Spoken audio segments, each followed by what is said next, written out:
want to make sure that I acknowledge the sponsor of the show, Tiege Hanley, because Tiege Hanley sent me this new pack. They sent me the new Tiege pack, so I just literally pulled the paper out, got it out of the mail, and I started going through it, and I got a little bit more excited than I should. You know what I'm saying? So they did send me the Tiege pack, and I don't even know what this is yet. So I'm assuming this is what you get when you first order your Tiege, and I don't know what this is. Oh, this is dope. This is absolutely dope. Is this a nail kit? Ladies, get this for the fellas. Fellas, don't wait for the ladies to get it for you. This is free. This just comes with it. 30% off your first order, plus 20% off for life. Literally. Oh, snaps. I didn't know that they were sending it like this. Real talk. So this is the nail kit that they sending you. All right. So now you ain't looking like a dusty. This is a free gift straight from Tiege for the people that ordered the Tiege. They got the small one for the little hands like mine's. They got the big joints for your toenails. And then they got the joints at the bottom too. You know what I'm saying? For y'all that's a little bit more crustier than usual. All right. So that's one of the free gifts that Tiege got inside of the pack. And then what is this? Says squeeze a quarter size amount of Tiege Hanley body wash on the center of the wet bristles. Lather, scrub, rinse, and repeat for the perfectly satisfying wash every time. So that's inside of there also, right? Ooh, I can get my rubber ducky on right here. You know what I'm saying? So shout out to Tiege for sending me that uncomplicated skincare for men. And then what we got in here? We got the actual Tiege pack, right? So this is the normal Tiege pack. But then they gave me the supersized joint for the people. They wanted me to show the people exactly what they got when they ordered that first Tiege pack, when you're getting your 30% off your first order, and then you get your free gifts. You get 2 free gifts, and then the 20% off for life. So the 20% off for life is a new thing. And, dang, I ain't even got my keys on me to open this up. Maybe I can use the little nail clipper thing. I ain't got to buy no nail clipper for my new joint downtown. And then you get all of the washes, all of the scrubs, all of the AM, the PMs, and all of that stuff. So you got the whole thing inside of there for you to make sure you take care of yourself. But you got to make sure you take care of it every day, right? We don't want to miss days. We don't want to be looking like dusties. It does not absolve you from being able to make sure that you brush your teeth. Brush your teeth. It don't fix the teeth problem. Don't fix you ironing your clothes. Don't fix you being able to take care of your business. But it absolutely makes sure that your skin is phenomenal, even when you go in between shaves. You know what I'm saying? So shout out to Tiege Hanley. We absolutely appreciate you. Thank you for continuing to hold us down. I might do an official Tiege commercial, but I like just talking authentically to the people. I like giving the people the authentic look of what it is that you're dealing with, and I want you to hear from me personally. Because anybody can do that little pitch and they can make some little videos, but very few of us can actually speak to the products of exactly what it is that you're supposed to use. So yeah, Tiege Hanley, 30% off your first order and then 20% off for life. That's the Anton Daniels pack, 20% off for life. Using any other Tiege pack, make sure that you go ahead and let that go. And make sure you tap into the link that's in the description and take care of it, all right? What's going on is Anton from AntonDaniels.com. I appreciate you guys for continuing to rock with me. Thank you for tuning in for another edition of the Millionaire Morning Show. I am your host, Anton Daniels. It is Friday, September 6, 2024, year of our Lord. Man, it's been a heck of a week, it's been a heck of a season. I tell you, it is never going to be any shortage of drama, business opportunities, policy, election season, people passing away. I said, y'all just want to continue to hit me with the news. I'm going to be honest with you. I wasn't expecting for this Friday to be so event-filled, because usually on Fridays we kind of kick it in, sit around, you know what I'm saying, just have a good time, joke and stuff like that. Potent Pondering says your consistency alone is inspiring. Thank you, my friend. I appreciate it. This is just my life. You know what I'm saying? I don't look at a weekend as a weekend. I just look at it a day as a day. I don't look at a holiday or a birthday as anything special. I just look at a day as a day. You know what I'm saying? So I leave it all on the floor every day. But I got a full show lined up for y'all today. So for those of you that are working from home, for those of you that are on a job, for those of you that work for yourself, for those of you that are homemakers, tune in, buckle up. I got a hot 2 hours for you, including Eric Adams' aides being raided. We got more information on the Georgia shooter. Trump releases more details of his economic policy. What else we got going on? What else we got going on today? We got Tiffany Henyard updates. We got Rich Homie Quan's passing. People are saying that the middle class is no longer a thing, which I've been saying for a long time. It's a lot going on. It's a whole lot going on. So we got all facets of news that's going to be coming at you today, and then hopefully I can add some value and put some medicine inside of the candy. But before we do so, let me hopefully inspire you if and only if you are looking to rock out with a group of people that's going in the direction that you're going in. Tap into the Bag Chasers on Patreon. We got Stock Club that's coming up tomorrow. Let me look at my calendar. Let me just double check. Because if you don't have a calendar, then I know that you're losing. Yep, Stock Club is coming up tomorrow. So we're going to do Stock Club. Those details will be released inside of the Patreon this afternoon. So we're going to be live streaming Stock Club. I will be going on Slayer Nation. So shout out to Slayer Nation on Sunday. I'll give y'all more details on that. No updates. Details on that. And we got a lot going on. So the work is working. The work is working. We got a lot happening. We had a phenomenal after hours last night. So if you guys are looking to rock out with a group of people that's going in the direction that you're going in, make sure you tap into the Patreon. The link is in the description as well as pinned to the top of the chat. Stock Club is popping this weekend, so that's what I'm looking forward to first and foremost. And Tiege Hanley, 40% off your first order, 20% off for life. We just renewed our Tiege Hanley deal. So shout out to Tiege. Tiege says, Anton, you are the biggest producer of what we got going on over here at this platform, so we really need to renew this deal. They sent me the paperwork. I said I'm going to have my lawyer look over it, so we're going to hopefully square that off. But as of right now, we still rocking out with the Tiege. So Tiege Hanley, 40% off your first order, 20% off for life. Ladies, get it for the fellas. Fellas, don't wait for the ladies to get it for you. Keep on asking me if I got on makeup. No, I got on Tiege Hanley. That's what I use. Don't ask me how my skin is so clear. Don't ask me how it is that I do what I do on a regular basis. I don't know if my camera is what it's supposed to be right now. But you see that all of this chocolate over here that ain't got no blemishes, no problems, no. I started to use Tiege Hanley on my whole body. I started to, listen, my skin is so smooth. And you know I'm a dolphin, right? So my skin is so smooth. And I said, man, I almost used the Tiege on my whole body. I'm going to call my rep today and see if it's okay for me to use Tiege on my whole body. But make sure y'all get that Tiege. 40% off your first order. 20% off for life. We rocking, all right? So in addition to that, we got a force. Ladies get it for the fellas. Fellas, don't wait for the ladies to get it for you. In addition to that, we definitely got a great show lined up for you guys today. So again, make sure you subscribe if you haven't already. Let me acknowledge the super chat, my first super chat. But first, I want to acknowledge my first Cash Apps. Shout out to Mike That Dude, one of the most consistent people that I've ever seen in my entire life. I appreciate you, Mike That Dude. My dog, ESDC, is in the building. Shout out to ESDC. And Dylan KO. Dylan KO says, AD, I emailed you several YouTube clips. Okay, thank you, Dylan. I appreciate you. And thank you for supporting the platform, Dylan.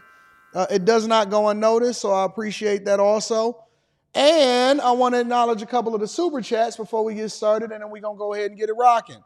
Jeweled Alchemy Soap Company says, happy Friday, Anton. Thanks to your investment. Our website will be up soon. You walk it like you talk it back. Hold on, let me run that up. Listen to the words that is coming out of his mouth. See, people don't really know what we do behind the scenes, but I do make sure that I invest in my chasers. Thanks to your investment. Shout out to the Bag Chasers. Jeweled Alchemy, I appreciate you for supporting the platform and always being here. I don't know what I'm going to do for this Christmas. It might be different. Salute, Anton. I've been watching you every morning for the past few months, but following you since Lapeef. I'm interested in how I can get on one of the panel conversations I can cook. Q, Island Girl Q. Island Girl Q is the plug. Contact Island Girl Q. She handle that. She take care of business. And then you absolutely, she gonna get you in line. She definitely gonna take care of you, all right? So holla at Island Girl Q on Instagram. Just hit her up, say panel. I think that's what she say panel. And then she gonna get you popping. Annie Marie says, I got that super sticker. Thank you, Annie Marie. I appreciate you for holding me down. Turford Berg says, morning AD, happy Friday. It's gonna be a lit Friday, big dog. P. Shank is in the building. Says, good morning, Mr. Anton. Thank you, P. Shank. Thank you. Again, make sure y'all tap into the Patreon. If y'all have not subscribed already, make sure you turn on your notifications and we're going to get it popping. Y'all ready to get started with the show? I'm telling you, it's going to be a good one. Let me make sure I got everything lined up perfectly because we don't want no misunderstandings at all. All right, let's get it popping. First things first, quick hits. Quick Hits is a segment of the show that we don't necessarily think that we need to break each and every individual segment down into its own segment itself, but we definitely want to keep y'all up to date on what's going on out in these streets. All right. First things first. 2 male theft suspects is held on $100 million bond each. Take a look. 2 Katy residents are each being held on a $100 million bond in Colorado, accused of being part of a mail theft operation. Only on 13, reporter Micah Hanfield looked through court records to figure out exactly what the pair is accused of doing.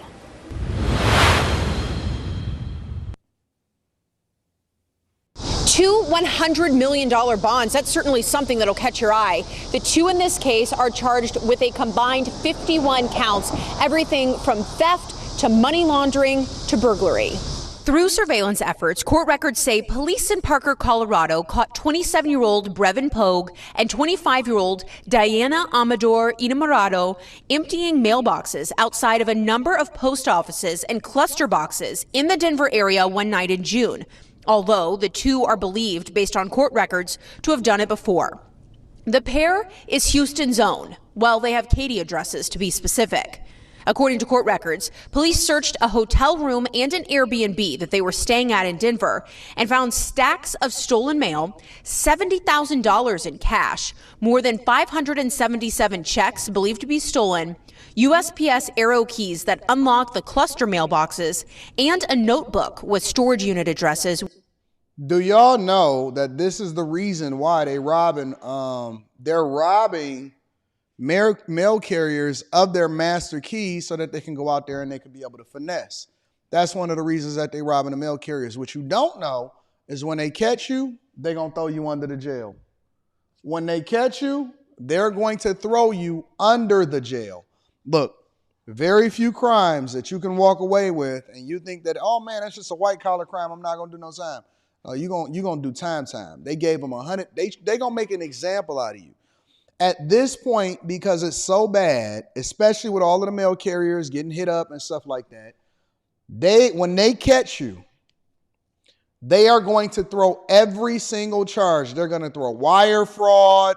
They're going to throw everything that they can at you. You think that little 70,000, you think that little 100,000 that you stole is going to go a long way? You're going to be in jail for the next 25 years. They not playing. They're not playing. They are making examples of people. When they find them and when they catch you, it's going to be lights out, bro. I'm telling you, they're going to treat you like you murdered somebody. They do not play about government employees. Play along if you want to. Where money was being kept. During the course of the investigation, Parker, Colorado police contacted a postal inspector in the Dallas-Fort Worth area who was investigating stolen checks posted for sale online. In a search warrant filed here in Harris County, Pogue was identified as possibly being part of those sales. And then this story takes another bizarre twist. After the pair's arrest, Pogue was heard on a jail call telling a family member to get the money out of their storage unit and to call a locksmith if needed.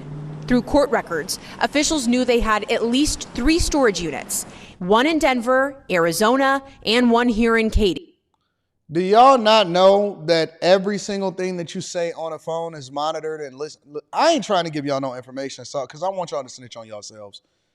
Don't y'all know that every single thing that you say on the phone is not just your personal phone, but when you talk on a jailhouse phone, it's 10 times worse. When law enforcement searched their public storage unit in Denver, a search warrant says they found mail and packages not in their names, 100 grams of cocaine, marijuana, and about $10,000 in cash. Nothing of note was found in Tempe, Arizona. At the public storage here on Clay Road in Katy, authorities turned up 2 laptops, some ripped open envelopes, and a few keys, but no cash. A review of surveillance video found during the same time frame as the jail phone call to get the cash, 2 women associated with the units showed up with gardening shears and headed toward the unit, but officials were not able to determine if they actually got into it. ABC 13 expects to learn more on this case in the coming weeks. They might be Heisenberg. I don't know. But, yeah, man. They're going to throw everything at y'all. And y'all thought that y'all was getting away with it. I don't even like talking on the phone. I don't even like texting. People, a lot of times, they say, Anton, he don't be responding to text messages as much as we want to. That's because you ain't talking about nothing. You ain't talking about nothing. If you calling me trying to gossip, hey, bro, I'm going to call you later. If you calling me to talk about somebody else, if you calling me to tell me about something that you did that you wasn't supposed to do, hey, I don't want to talk. I don't want to kick it. Don't text me. Don't call me. Don't come visit me. I don't want to talk to you. Anton from AntonDaniels.com don't want to be associated with anybody that's involved with something that they not. So don't call me as your phone call when you go to jail and say, hey, man, can you come and bail me out? I can't. I don't know you. Hey, who is this? If I ever get a call and you get a call from such and such correctional facility, click. I don't know you. You don't know me. We not kicking it. Anything you need to kick it. And when you kick it with me in person, I need to find out whether or not you got a wire on. Hey, wind him up. You got to sign paper. You can't kick it with me. I don't want to talk. Don't text me. I don't play. If it's not about 100% up and up business, don't text me. Anton don't respond to something. If I don't respond to you, either I'm really, really busy or you might be freezy. Or, that's just a little jokey joke, or you just probably ain't talking about nothing, and so I ain't got time to be dealing with you. Anyways, neither here nor there. Let's continue on with the show. Tiffany Henyard said, let's keep the party going. WGN investigates a party with a purpose. South suburban politician Tiffany Henyard threw a bash this weekend. She's trying to silence her critics amidst an ongoing federal investigation into her spending and leadership. And it is as investigative reporter Ben Bradley found, like many of Henyard's events, taxpayers are left footing some of the bill. Hey guys! Hold on, somebody said this. Let me address this question right here. Because you know chat lives matters. I like to pay attention and interact with the chat. Matthew Adams says, why would you care if they had a wire if you on the up and up? Well, I think that that's self-explanatory, but just for the people in the back that's in room 9, let me go ahead and give you some insight. If you got a wire on you, that means that you got caught doing something that you wasn't supposed to do. And so you shouldn't even be around me in the first place. Anybody that's walking around with a wire on them, they're walking around with a wire because they're a cooperating witness with the federal government, which means that they got caught doing something that they wasn't supposed to do that I'm not even familiar with. I don't want you around me. Why would you be wearing a wire in the first place is the point. It's not that I'm worried about anything that I got going on because you're not associated with nothing that I'm doing anyway. I keep a small circle. But the question then becomes, why are you wearing a wire? And what are you trying to do? And who are you trying to set up? Is this entrapment? And then also, what did you do to wind up getting into a situation where you had to wear a wire in the first place? Y'all, I don't think that y'all be thinking, and maybe that's why y'all always getting arrested. Maybe that's why y'all always around the wrong people. Yeah, I know Brian McKnight is my guy. Shout out to 1,000 questions.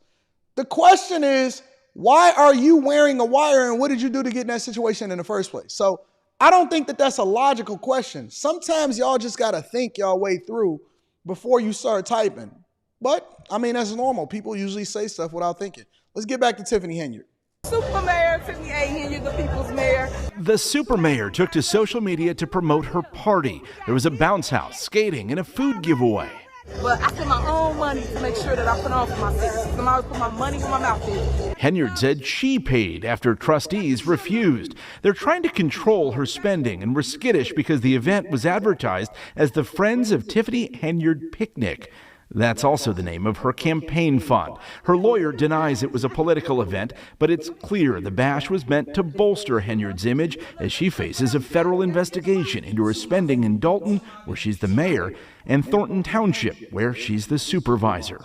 And for those that don't know, let me make sure I'm crystal clear about this. I ain't never took a damn thing in my life. So I want to make sure y'all hear it out my mouth. Let's start with the party's location. It was held at a skating rink Henyard commissioned in Dalton with an initial estimated cost of $269,000. WGN Investigates had to sue Dalton to get Henyard's administration to release credit card records, and we noticed a $17,000 charge to a roller skate wholesaler. I'm thinking that's for the roller skates that the residents never got a chance to use.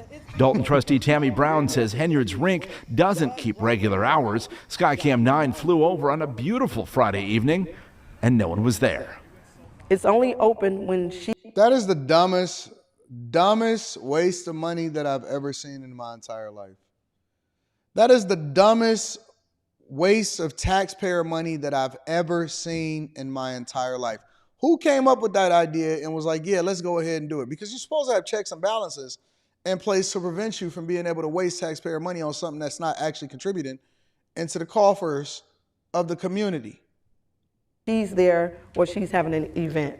At Tuesday night's meeting, trustee Andrew Holmes resurfaced. The Henyard ally is under investigation after a village employee accused him of sexual assault on a taxpayer-funded trip to Las Vegas. He denies wrongdoing and defends Henyard's leadership. If it's anything that was criminally done, it would be out there. The children are having fun, the families are having fun, and things are getting done.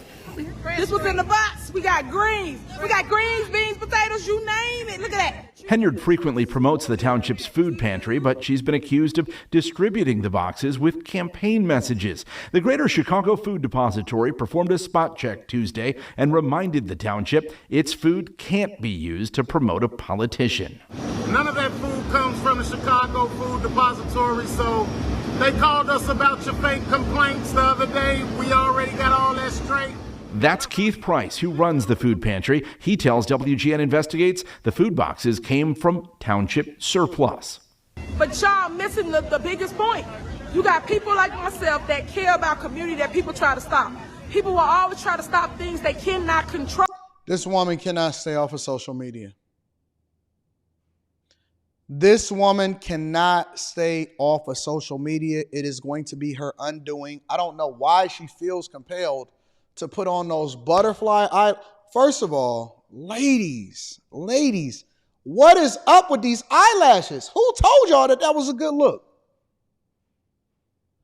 Ladies, I'm just asking, who told y'all that these what the heck is going on with these eyelashes? Why is these eyelashes so out of control? And why do y'all feel compelled to throw them on y'all faces? I don't know where y'all got that from. Them eyelashes are disrespectful. They're disrespectful. That's number one. And number two, this woman just can't stay off of social media. And I don't know why. Some of y'all are addicted to being in the spotlight. I know some of y'all that only time I ever see y'all pop up on Twitter or X formerly known as Twitter or on Instagram stories or something is when you're going through something and you want to vent and so you want to throw somebody under the bus. Let me tell you something. When you are going through something, put the phone down. Put the phone down. You don't have to tell all of your business. You don't have to snitch on yourself. You don't have to throw somebody under the bus only to regret it, to retract it, and then everybody is already like, just put the phone down. When you're going through something, when you're feeling something, if you're feeling frisky, put the phone down. Stay out the way. I was out at an event yesterday. I never pulled my phone out. You know why? Because I just was out there to enjoy the event. I wasn't out there for nobody else. It wasn't for nobody else to see. Anyways, last but not least, two co-workers take each other out in a dispute. It's wild. Check it out. They were supposed to be working together, but instead Sarasota police say an argument caused two colleagues to kill one another. Their bodies were found inside a home this morning on Lido Key. It's left the island community in shock. Fox 13's Kimberly Quizon reports officers are still trying to piece together what caused the men to turn on one another. Tuesday morning, Sally Esther walked out her front door and found crime scene tape. I was taking my trash out, and that's when I saw all the officers' vehicles. Officers with the Sarasota Police Department lined the 700 block of South Boulevard of the Presidents on Lido Key. Two men, a 32-year-old and a 50-year-old, were found dead at this rental. And I found out some information and just a very, very scary answer that I got, and it's just really sad what happened. Sarasota police say someone who had access to the home found the men around 9 this morning. They got into some sort of argument. What it appears is that in this incident where they were arguing, they did end up taking each other's lives. So it's a very tragic situation. Investigators say the men were co-workers and had come to the area for work. They were not working on this house. It looks like they were possibly coming here for work, and their employer had booked them a stay here. Surveillance video from inside and outside the home is giving investigators a look into what happened. But can y'all do me a favor, please? Just nothing much. If y'all can hit a like, because I see it's a lot of people in here already and we only 26 minutes in. If y'all can hit a like, it's free. I appreciate it. It helps the platform and the algorithm. And if you feel as though I give you entertainment or I give you some sort of substance where I entertain you to get you through your day, feel free to subscribe and turn on your notifications. I appreciate it. Let's rock. But they say there is still more to uncover. It would be logical to assume that they each were armed. So again, we're very early on in the investigation. We don't have both weapons. Officers found one knife on scene, and for those who live here, it's a tragic situation. They're still trying to comprehend. I feel bad for the families. I feel bad for these two men. I feel bad that this incident had happened, especially on our quiet little Lido. Kimberly Queen. If you are a 32 and a 50-year-old man, and y'all get to the point to where y'all arguing so hard on the job, y'all there to make money. You're not there to make friends. I don't really care if you're my friend or not. I just want to get my check at the end of the week. And y'all get to the point to where y'all arguing so hard to where y'all both kill each other on the job, and they discover y'all when somebody else comes in that had access to the property. Y'all supposed to be up there doing whatever y'all supposed to do. And now neither one of y'all families can make sense of it. You live 50 years on this earth only to get into an argument with a 32-year-old and y'all kill each other, and y'all both wake up in hell next to each other because y'all both died at the same time. That's unfortunate. Ladies and gentlemen, that's your quick hits. All right, let me read this Cash App really quickly. Sent two earlier super chats. I don't know if you've seen them. Thank you, Purple Haze. I appreciate you. I don't know if I've seen them, but I appreciate you. Thank you for holding me down, big dog. I don't see them. I don't know why. Purple Haze? I don't see anything from Purple Haze. I'm sorry, Purple Haze. But I don't see anything, any super chat. If anybody see anything from Purple Haze, let me know. AR Smitty says, is that a he, she? Talking about the ones that got arrested for the mail fraud? I don't know. You never know nowadays. Bitcoin Brown says, shout out to AD and the Chasers. Almost fumbled the bag this morning, but recovered. I'm up. Let's get that new quick hits pre-roll up next week, boss. Also, I'm on standby for future projects. # chasing. Shout out to Bitcoin Brown. Hey, Bitcoin Brown, put your information inside of the chat because Bitcoin Brown redid my website. He's working for me and he's taking care of business on the Pretty Girls Love, or not Pretty Girls Love. Pretty Girls Ruin Lives, all of that stuff. So shout out to Bitcoin Brown. I appreciate you, big dog, and no fumble in the bag, Bitcoin. Annie Marie in the building says, best morning show, # free all day, all day. Shout out to Annie Marie, and thank you to Annie for continuing to support the platform. Y'all ready to get into the show? Are y'all ready to get into the show? All right, so first things first, Rich Homie Quan. I reported on this yesterday, but I want to give y'all some additional details. And I also want to show you a little bit of his last live stream that he did prior to him taking that bad pill allegedly and passing away. Let's get into it, y'all. You feel me? You know what I'm saying? I apologize though, brother. I got beats for your project. Send them to my DM.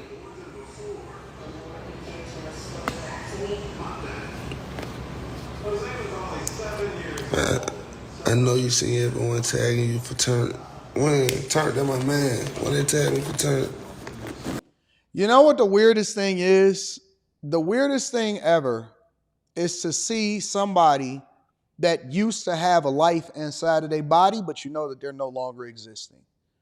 And even worse than that is the way that they go out. So let me read some of the details for the people of how and why he passed and what was discovered. So courtesy of the New York Post, they're saying that he was foaming at the mouth without a heartbeat when his girlfriend discovered him.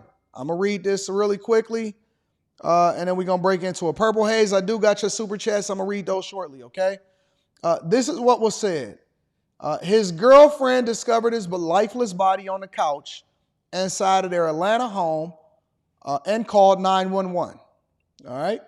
The rapper's significant other, which here's another problem. I don't know if he had kids, but I don't know if somebody that you identify as your significant other can now claim or be able to take whatever it is that come with it. I don't know if she get the life insurance. I don't know if he had any retirement or any property or any investments that he had put up. But guess what? Guess what? Because I know a lot of y'all always say, oh my God, I don't want to be married and you can set stuff up. Okay, well, here's my question.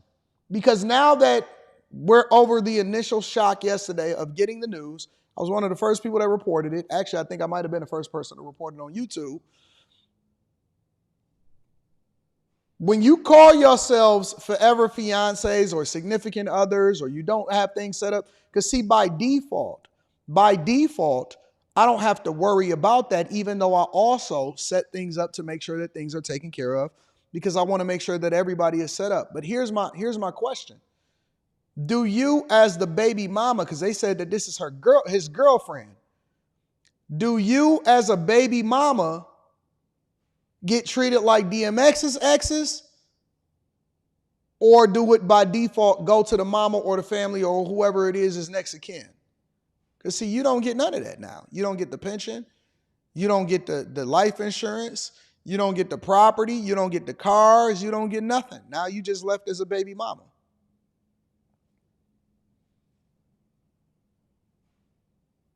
Yeah. Let's continue.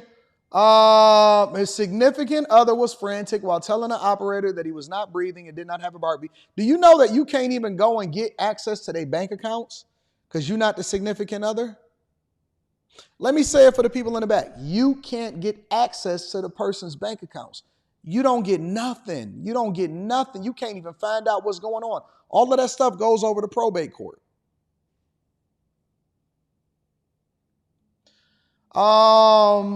She said that he was not breathing and didn't have a heartbeat. According to his girlfriend, Rich Homie Quan never came to bed after falling asleep on the couch Wednesday evening before taking her son to school. So they did have kids, or maybe she had kids.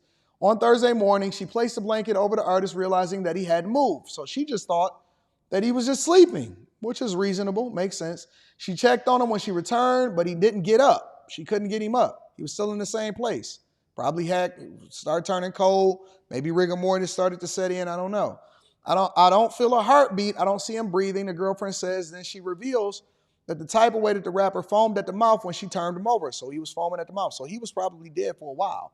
At one point, she asked the operator if she could add his dad to the call, but the dispatcher instructs her, we need to help your boyfriend now.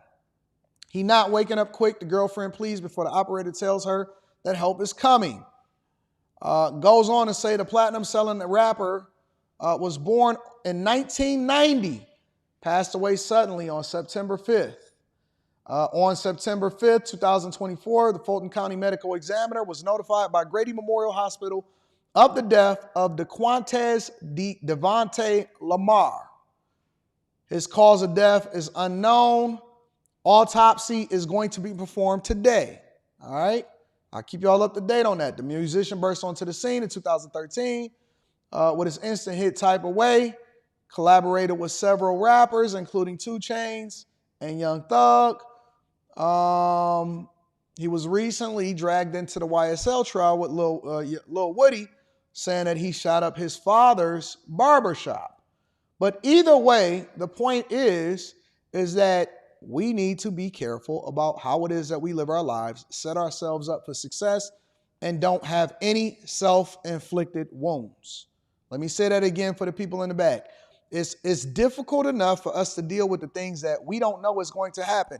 People get hit and killed in car accidents every single day, and they never seen it coming. We report on it regularly here on the Millionaire Morning Show. We don't know what the heck is in our food anymore. It's so many preservatives and chemicals. Everybody getting cancer all of a sudden, and we don't know why. Things is happening all around us and to us. I've seen people get taken out as a result of being associated with somebody or in the wrong place at the wrong time. And then on top of that, we got our own problems that we throwing into the mix in the self-inflicted wounds because they saying that he took a bad pill, and that's one of the reasons that he was foaming at the mouth is because he actually overdosed. And the drugs is not even the same anymore. Not to say that you was ever supposed to be taking drugs in the first place, but the drugs is not even the same anymore. How do we know that the drugs is not even the same anymore? Because fentanyl is killing people at an exorbitant rate. And then I will also lay this at the feet of the federal government and that they're not doing anything to stop the flow of drugs and fentanyl into this country. And then they stepping on y'all drugs and then y'all overdosing quickly and dying immediately as a result of it. And it ain't no Narcan or nothing that's going to bring you out of it because nobody even knows that you took it. And a lot of times y'all doing this in solitary.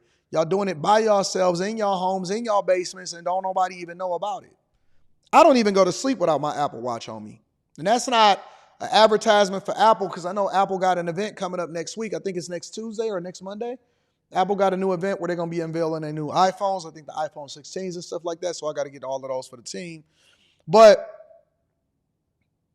I don't even go to sleep without my Apple Watch monitoring my sleeping and all of that stuff. Like, I think that as you get older, you become a lot more aware. You care more about your health. You start eating a little bit differently. You start eating to live instead of living to eat. I was looking at that video that I did a review of that Langston University pep rally or graduation or something like that. And all of those girls, every last one of them women was like 300 pounds. Most of those girls was like 300 pounds. A lot of y'all smoking a lot. We doing the same thing that we was doing at 20. When you get to 30, you're supposed to be different than you was at 20. When you get to 40, you're supposed to be different than you was at 30. When you get to 50, you're supposed to be moving in a whole nother direction. When I reported on that yesterday, right? And then I went home in order to get dressed because I had to go to an event. I went home and I got dressed and I had to go to an event. You see things differently. And so I went into a store, in order to get some waters to make sure that my refrigerator was filled up with the waters and stuff like that. And I just started looking.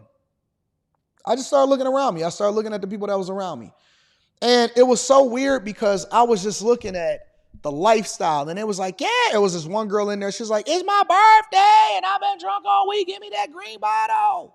I don't know what the green box is or the green bottle. Give me $1 on it, nephew. That's what she said to me. Give me $1 on it, nephew. It's my birthday. And I was looking at her. She just had rolls and rolls and rolls and rolls. And our 19 and 20-year-old women nowadays, they just got rolls and rolls and rolls. Those are some big girls. Those are some big girls. Real talk. Those are some big girls now. And so I'm just saying that, our self-inflicted wounds, and this is the last point that I'm going to make because I want to get into the other parts of the show. I only wanted to spend 10 minutes on this. Our self-inflicted wounds don't only just hurt us, it also hurts the people that surround us. Because we going to grow old. Let's say you grow old, but then you have to deal with the repercussions of the decisions that you was making earlier in your life. Now somebody got to take care of you. And it's not fair for you to have kids to have to take care of you when you get older, when they supposed to be out living their life. That's why a lot of guys is becoming son husbands. Look, man, drugs ain't cool. It ain't never been cool. I know that y'all pilling it up and y'all on E and ecstasy and now y'all taking these gas station pills and all of this stuff and the K2 and how many more people, how many more cautionary tales do we have to have and people passing away at 33, 34 years old? We just had Fat Man Scoop pass away last week. every year we have a lottery to figure out which rappers is going to pass away. So I just want to say that everything needs to be a cautionary tale. Hopefully for somebody, this is a wake-up call, especially those that have some form of an addiction. And we can make some adjustments so that we can have a better life and ultimately live longer so we can live to enjoy some of the things that we work so hard for. So rest in peace to Rich Homie Quan. I hope his family get things sorted out and that things get better. But, yep, gone, but hopefully not forgotten. At least we got his music to live on through. And it seemed like he wasn't really bothering nobody. So we don't have nothing negative to say about Rich Homie Quan. Let's just learn from the situation and keep it moving, all right? Rich Homie Quan, ladies and gentlemen, again, rest in peace to him. Let me read some of these super chats. First, I want to acknowledge Purple Haze. Purple Haze says, it's my 44th B-Day today, and from today on, I want to build from your influence and turn it into success. First of all, let me give a happy birthday. Everybody in the chat, give a happy birthday to Purple Haze. No B-Day singing. I just want you to pray for me to finish the year strong and start this Friday show with some great motivation for the people. First of all, happy birthday to you. Happy birthday to you.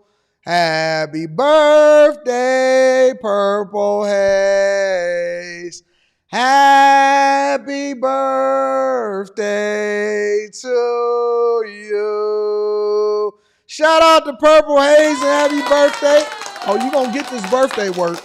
And also, let me just throw up a prayer for him. Hey, man, bless Purple Haze and everybody that's having birthdays this month to finish the year phenomenally strong and to have a long, fruitful, healthy, productive life, for them to get everything that they desire that is good, and then for them to also have their cake and eat it too and have great situations, a good surrounding, and a community of people that truly care for them so that they can also pay it forward and leave this earth in a better space had they not been here.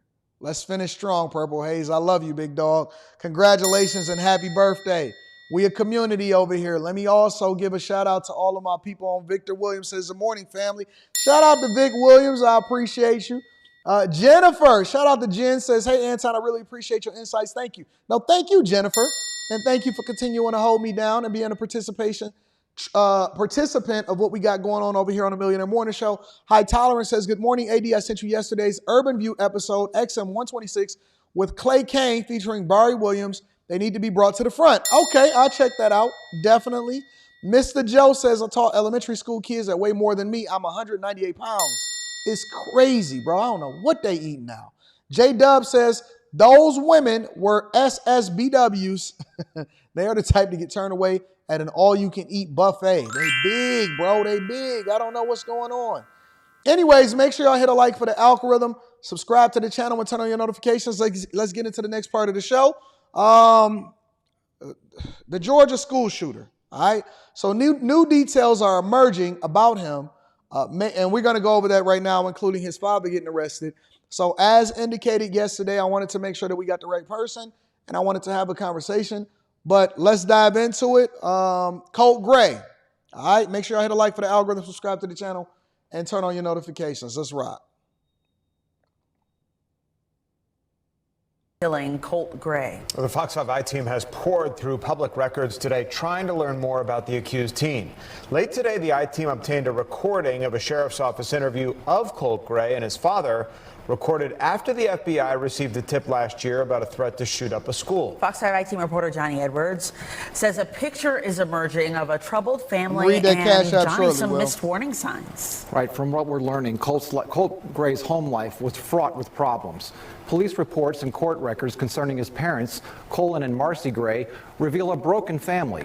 Colt living with his father, his two younger siblings living with their mother. Marcy Gray was arrested late last year for scratching her husband's truck. Then when they arrested her, police say they found her with methamphetamines, fentanyl, and a glass pipe. She was sentenced to 46 days in jail. Let me stop right here, first of all, because we're not going to absolve Colt of taking other people's lives and holding him accountable for what it is that he did in his school shooting. All right, that's number one. But number two, this is a subheading of number one. do you see how broken homes and when people are not operating and they're having children with people that they don't like and that they don't care about, and you're not doing the best thing and it's doing the thing that's in the best interest of the children, do you see how the children are the ones that pay for the sins of their parents? Meth head, fighting, scratching her husband's truck. I'm sure that he was fighting back and forth with her. He probably was a meth head too, because they don't usually do it alone. They usually operate in pairs. And they got more than one. They got 3 kids. 2 daughters is living with her, the meth head. And he over there with the father in a broken home. And then all of a sudden, everybody else got to lose their life because you basically groomed a monster. I think that both parents should probably be arrested, personally. I don't think that it should just be the father. Look, when we start to get past the initial shock of what happened and we can start to deep dive into the details of who these people are and we can start to mine out their background, we see that it's the same pattern over and over, and it doesn't matter what color you are. It don't matter if you black, don't matter if you white, don't matter if you Hispanic, if they want to label you a person of color, if they want to tell you that you an Indian, you got Indian in your hair in your family, that's why you got good hair. It don't matter. There is no privilege. It's all gone. It's whether or not you're going to do the thing that's in the best interest of the kids, because love is a duty. It's not a feeling. It's something that you do because that's what you said that you was going to do. Unfortunately, he is the product of his neglectful parents that ultimately created a situation, and she won't be held accountable for the monster that she helped groom. The father got arrested, right? And I think that that's only because, mob rules, and so people want to see blood, and so as a result, they're going to arrest the father. But the fact of the matter is, we're going to automatically pin this on authorities. We're going to pin it on the FBI. We're going to pin it on the police and say, why didn't you arrest him? Why didn't you hold him accountable when you first got reports and you interviewed him and they told you that everything was fine, but you didn't really think that everything was fine? We're going to pin it on them, but how can we never really hold the mother and the fathers accountable? Why is it only the people that's trying to prevent it and trying to basically do precog work instead of going all the way back to the source of how they found themselves in this position in the first place? The parents is more liable than any government agency that's supposed to use some kind of technology to prevent whether or not it was supposed to be a school shooting in the first place. Every time, almost every single time that you see something like this happen, almost, not all, it is a broken home. It is a broken home.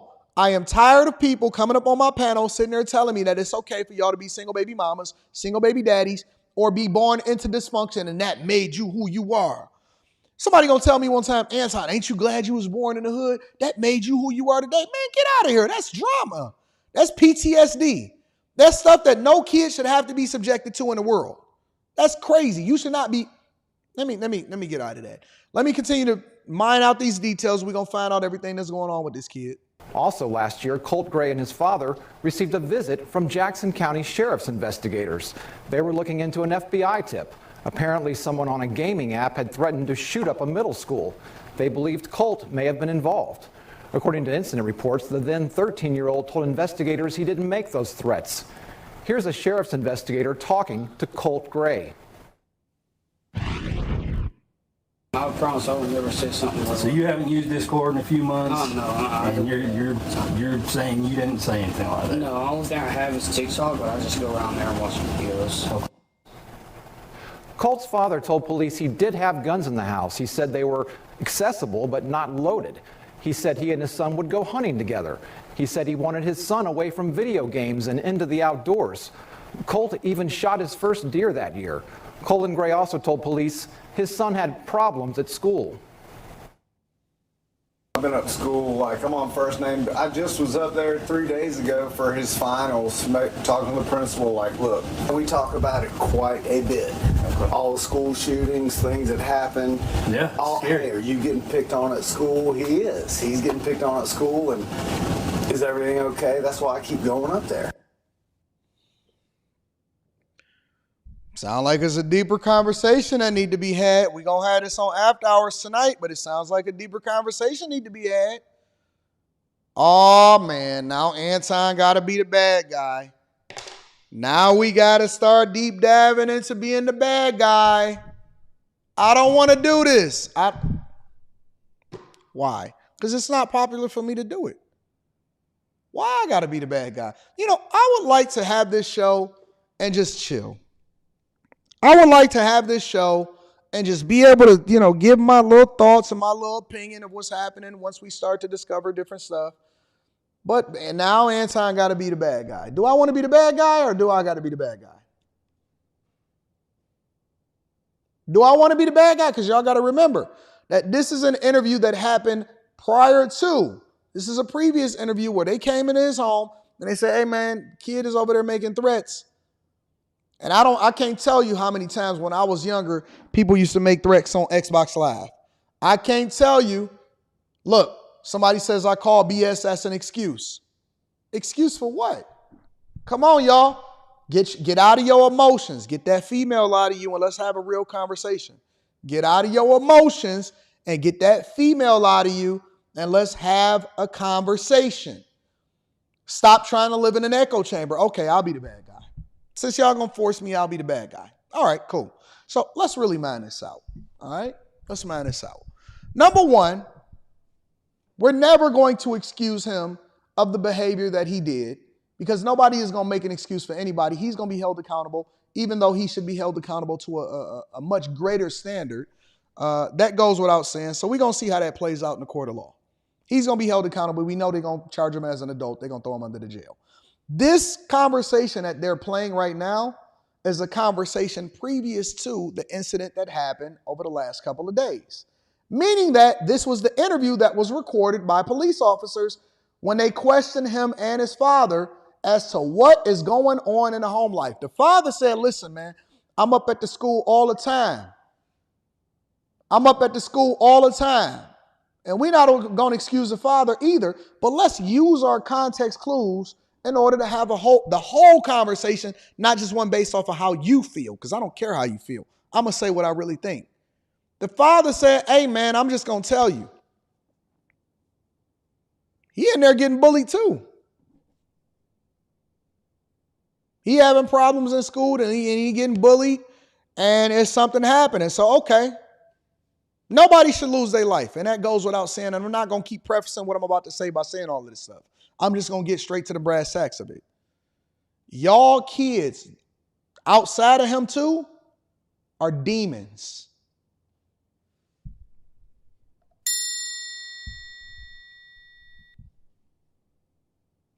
Y'all kids, and it is the parents' responsibility to train and gird up their kids to be able to take what happens inside of these classrooms and inside of these schools.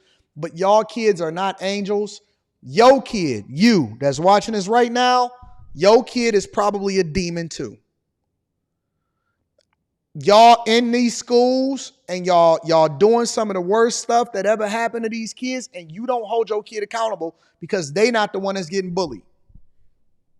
Because they not the one that's getting bullied. Oh, Anton, why you got to say that? Don't you know? I'm going to be for real. Let's get all the way real. He the one that decided to do the worst thing of the worst and to do the devil's work. But we not also minding out what's going on all around him, because the devil don't just come out of the blue and just start doing stuff either. There are other things and other factors that go into it, and we don't want to have that part of the conversation.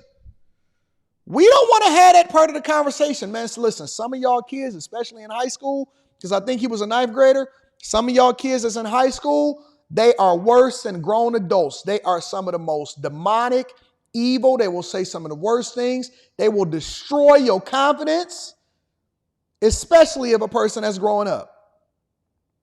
And so again, we never going to make an excuse and say that it was justified for him to do anything. But now that we can start to go through the context clues, I'm trying to figure out who was the bullies too. What other people were participating in ultimately creating and fostering this environment, and were the parents also notified and they didn't do nothing about their evil demonic kids either? After that talk, police left. They weren't able to substantiate the tip. Here's where a breakdown may have occurred. The Jackson County Sheriff tells us she believes her department alerted Jackson County schools, telling them keep monitoring Colt Gray. In an email obtained by the I-Team, a sheriff's captain tells the FBI, we have made area schools aware and will monitor this subject. But by that point, Colt Gray had already finished 8th grade at Jefferson Middle School. By 9th grade, he and his father had moved to a different county, and that's where he started at Appalachia High School. It sounded like the father was trying to keep some kind of, he was trying to fix it. He was trying to get to it, but let's see why the father was arrested. The GBI announcing the arrest of Colt Gray just hours ago. We have team coverage of the Appalachia High School shooting tonight. Eric Mock has the story of what made a teacher so special. But first, Denise Dillon live outside Appalachia High School with more on the arrest of the suspected shooter, Colt Gray's father. Denise? Yeah, standing right here on the school grounds, the GBI director said 54-year-old Colt Gray has now been arrested in connection with a shooting here at Appalachia High School. The GBI has arrested Colt Gray, age 54, in connection to the shooting here at Appalachia High School. Colin is Colt Gray's father that was arrested yesterday. He is charged with the following: 4 counts of involuntary manslaughter, 2 counts of second-degree murder, and 8 counts of cruelty to children. Mr. Gray, these charges stem from Mr. Gray knowingly allowing his son, Colt, to possess a weapon. GBI Director Chris Hosey said Colt Gray's charges are directly connected with the actions of his son. 14-year-old Colt Gray is charged with 4 counts of felony murder. ATF and GBI agents were at the home where Colt lives Wednesday, searching for any evidence that could give them more information about what led up to the shooting at Appalachia High School. The FBI says both Colt and his son Colt were interviewed last year in Jackson County after the FBI received anonymous tips about online threats of a school shooting at an unidentified location and time. Authorities determined then that there was no probable cause for an arrest. The GBI director went on to talk about various other threats that were made at schools across the state Thursday. He said these actions are taken very seriously, and law enforcement acted quickly and made arrests. While the investigation into the mass shooting at Appalachia continues, Barrow County Sheriff Judd Smith says the community continues to heal. We're heartbroken. A young person brought a gun into a school, committed an evil act, and he took lives, and he injured many other people, not only physically but mentally. But I'm proud of Barrow County. I'm proud of our super, and I'm proud of where I live. And we'll get past this. Somebody is saying that the father bought him the gun. I don't know what kind of gun that he bought him, but they also said that they used to hunt. I used to hunt. I had my own guns when I was younger because I used to hunt. We used to go deer hunting. We used to go rabbit hunting. So I had my own guns too. So I don't know. It's a lot more to it. I'm going to stay on top of it, but I'm not going to sit here and pity-pat around and act like it's just only one side to the story. There's layers. And unless y'all ever want to get to the truth of how we can change the culture, that also contributes. It's the parents' fault. It's the kids' fault. It's the culture's fault. And we're not going to remove responsibility from anybody, because I know that it's people in this chat right now. You, some of y'all, as y'all was growing up, now we adults and now we got kids. And so we try to remove ourselves from our past because we don't want to deal with it, instead of figuring out why the culture is what it is and trying to create a different environment. We are responsible for our children, but some of y'all in this very chat was the bullies, and some of y'all was some of the people that was getting bullied. I don't think you remembered how it feel to have to deal with some of the things you had to deal with because you was awkward, you hadn't grown into your body, and kids that were cruel. And their parents were even crueler, and the kids got it from the parents that then carried it into the schools because they felt like they was better than you. I'm thankful that I was never the type of person to ever get bullied.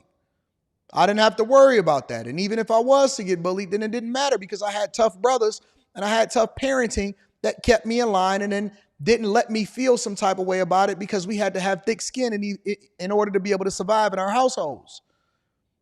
They couldn't bully me because I was going to bully you. It was just is what it is. I can cap on you. We could, whatever you wanted to do, that's what we was going to deal with. But everybody don't have that. Everybody didn't have that strong upbringing. And so, it takes, to an extent, a cultural change, but we don't want to have that part of the conversation. We only want to say, oh, it's their fault. Okay, cool, it's their fault, but how do you change it from happening again? Because it's not enough for us to just say, hey, make sure that we do gun checks. That don't got nothing to do with nothing. Don't have nothing to do with nothing. Hey, make sure that ain't what it is.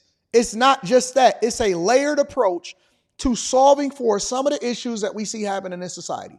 Part of the issue was that he got a broken family, a broken home, a mom that was on meth. It's a lot of layers to this, but unless y'all want to actually have the genuine conversation, we're going to deep dive into it on After Hours tonight. But unless y'all actually want to have a part of the conversation, that other part of the conversation, then we're going to keep having the same problems and the same issues over and over and over again. So again, condolences to the families that were affected as a result of this, but we're going to get to it. And I don't really care about what y'all say. I'm just going to tell the truth. It ain't about how you feel. It's about what's really the truth. Shout out to Will. Will says, content is fire. Please sub up my channel, Will Day 2-Day Vlogs. Shout out Will Day 2-Day Vlogs in the building. I appreciate you. And then also says, couldn't write much, but I also monetized at S4.E182. Shout out to Will. Again, make sure y'all subscribe over to Will Day, WILLDAY, 2 Day Vlogs. All right.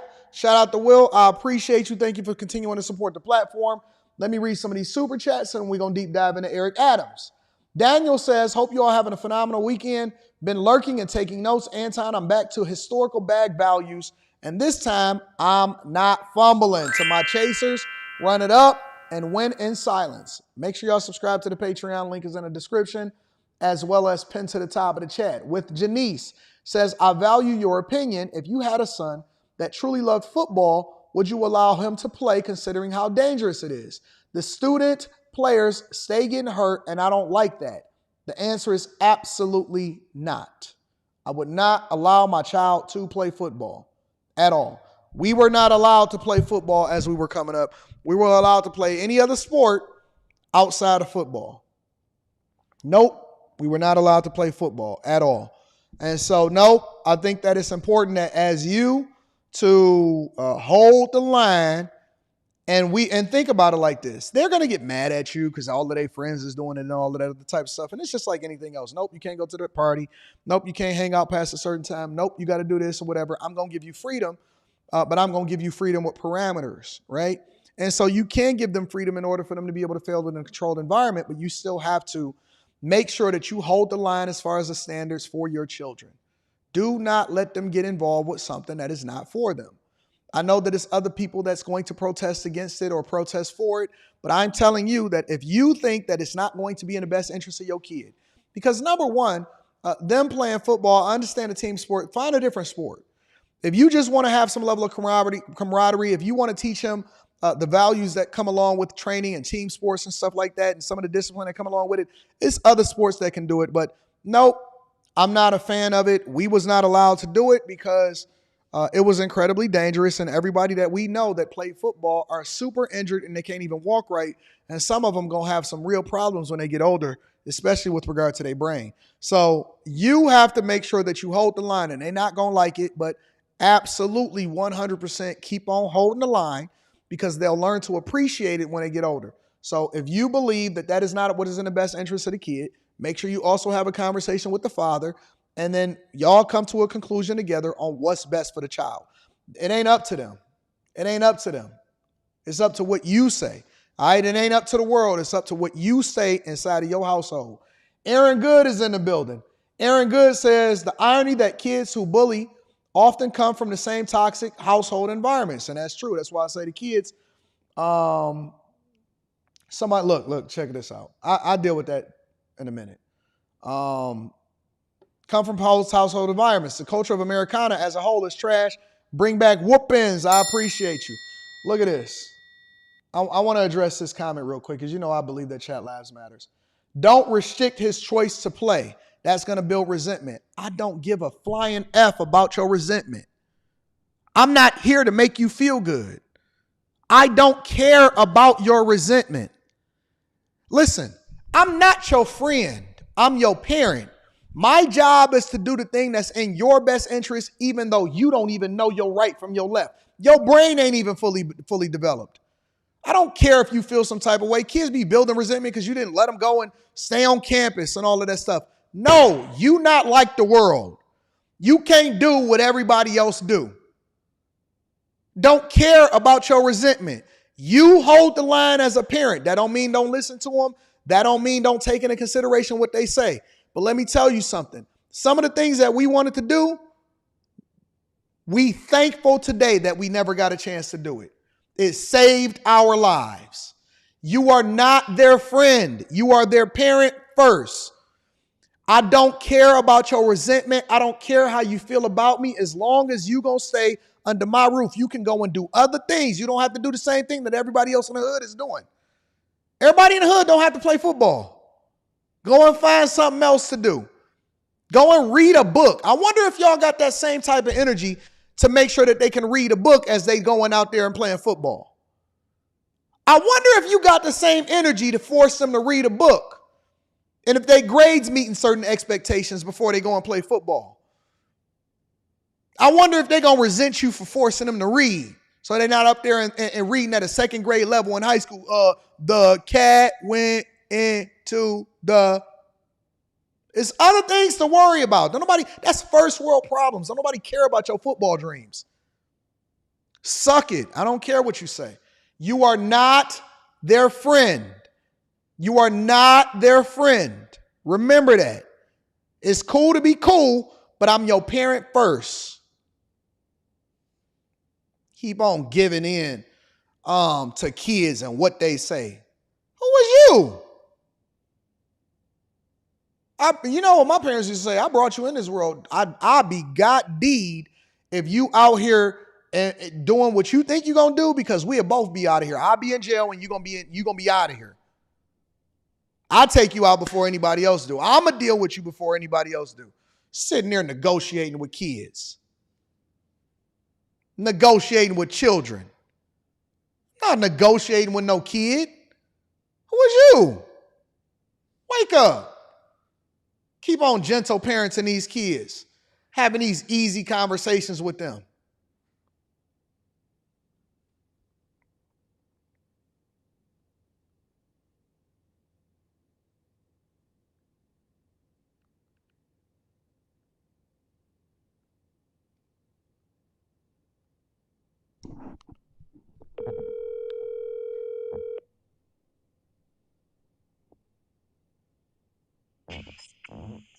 Hello there, Anton Daniels. How are you? Hey, Mom. How are you doing? I'm on the live stream.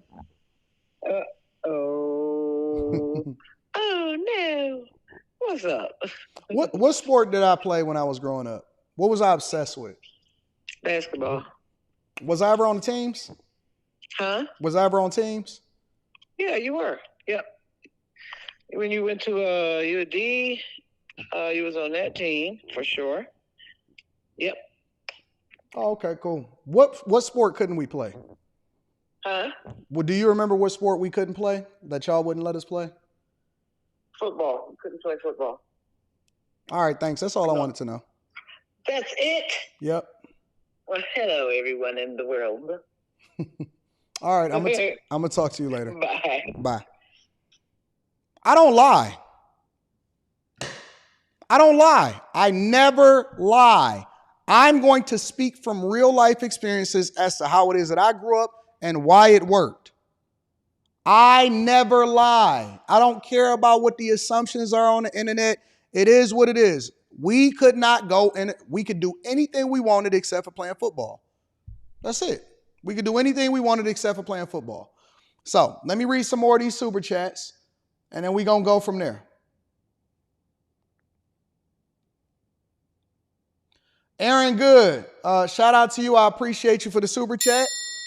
Sister in the building says, Mr. AD, good morning. Whatever happened to the days when your parents came up to the school for anything other than when you were sick, you were going to get the belt when you got home. That's a fact. Shout out to sister. I appreciate you, baby. Eric Harris says, AD, I agree. I used to get bullied and bullied other kids. See? Charged as an adult. If he charged as an adult, why is the dad responsible? Come on, man. You know we got to take these parents and they're going to hold them accountable. Accountability absolutely absent until it's too late. Bam Bam Lynch in the building says this is a big part of why I started at the boxing gym. Joe Gunn says, so I'm assuming your daughter can't go on senior day. When she graduates, she's not allowed to go to any of her school dances. What does this have to do with anything?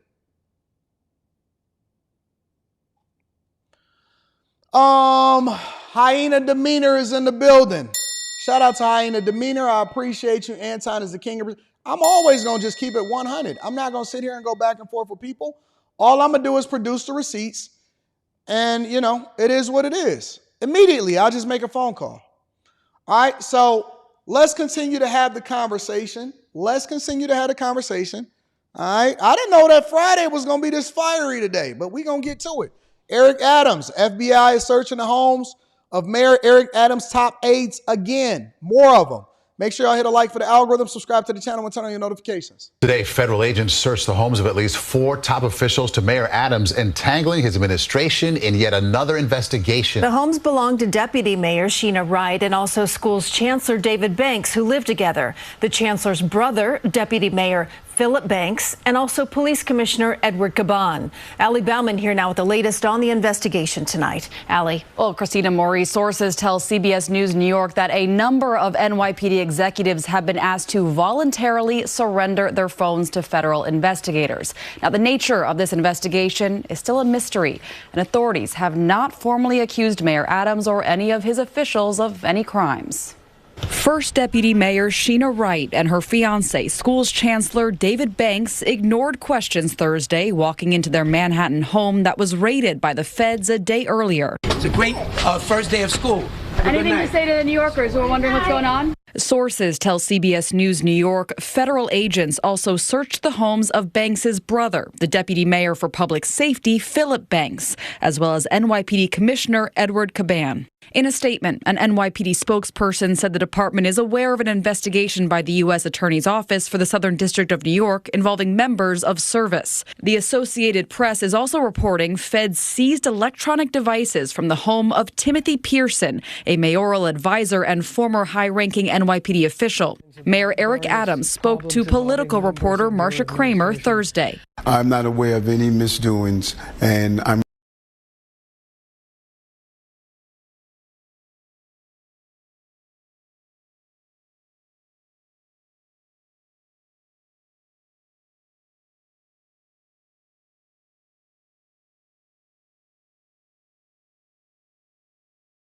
going to, again, follow the rules, and I will continue to tell the team to do that. Sources tell CBS News New York Wednesday's raids are unrelated to a separate federal corruption investigation involving alleged donations made by Turkish officials to the mayor's 2021 campaign, for which the FBI seized Adams' electronic devices last year. Why do they keep targeting you and members? I'm sorry, I was muted. I'm sorry about that. I was asking, why does he have an earring in his ear? Do y'all see the earring in his ear? I'm sorry. Thank y'all for letting me know that I'm no longer muted. Why does he have an earring in his ear? Did y'all see the earring that was in his ear? Y'all see that? Did y'all know that Eric Adams was making a fashion statement and had an earring in his ear? I didn't know that. This is news to me. This is brand new. I'm learning as I go. And so, yeah, I guess he does have an earring in his ear. I didn't understand that, but let's get back to the stream. I'm going to, again, follow the rules, and I will continue to tell the team to do that. Sources tell CBS News New York Wednesday's raids are unrelated to a separate federal corruption investigation involving alleged donations made by Turkish officials to the mayor's 2021 campaign, for which the FBI seized Adams' electronic devices last year. Why do they keep targeting you and members of your administration? I mean, it's like a constant drip, drip, drip. Who told him to go and get it? Eric Adams did not have an earring in his ear. Who told him to go and get it? Let me pull him up. I got to pull up some. I just got to see this. Why did Eric Adams always have an earring in his ear? Get the large pictures. Nope. Nope.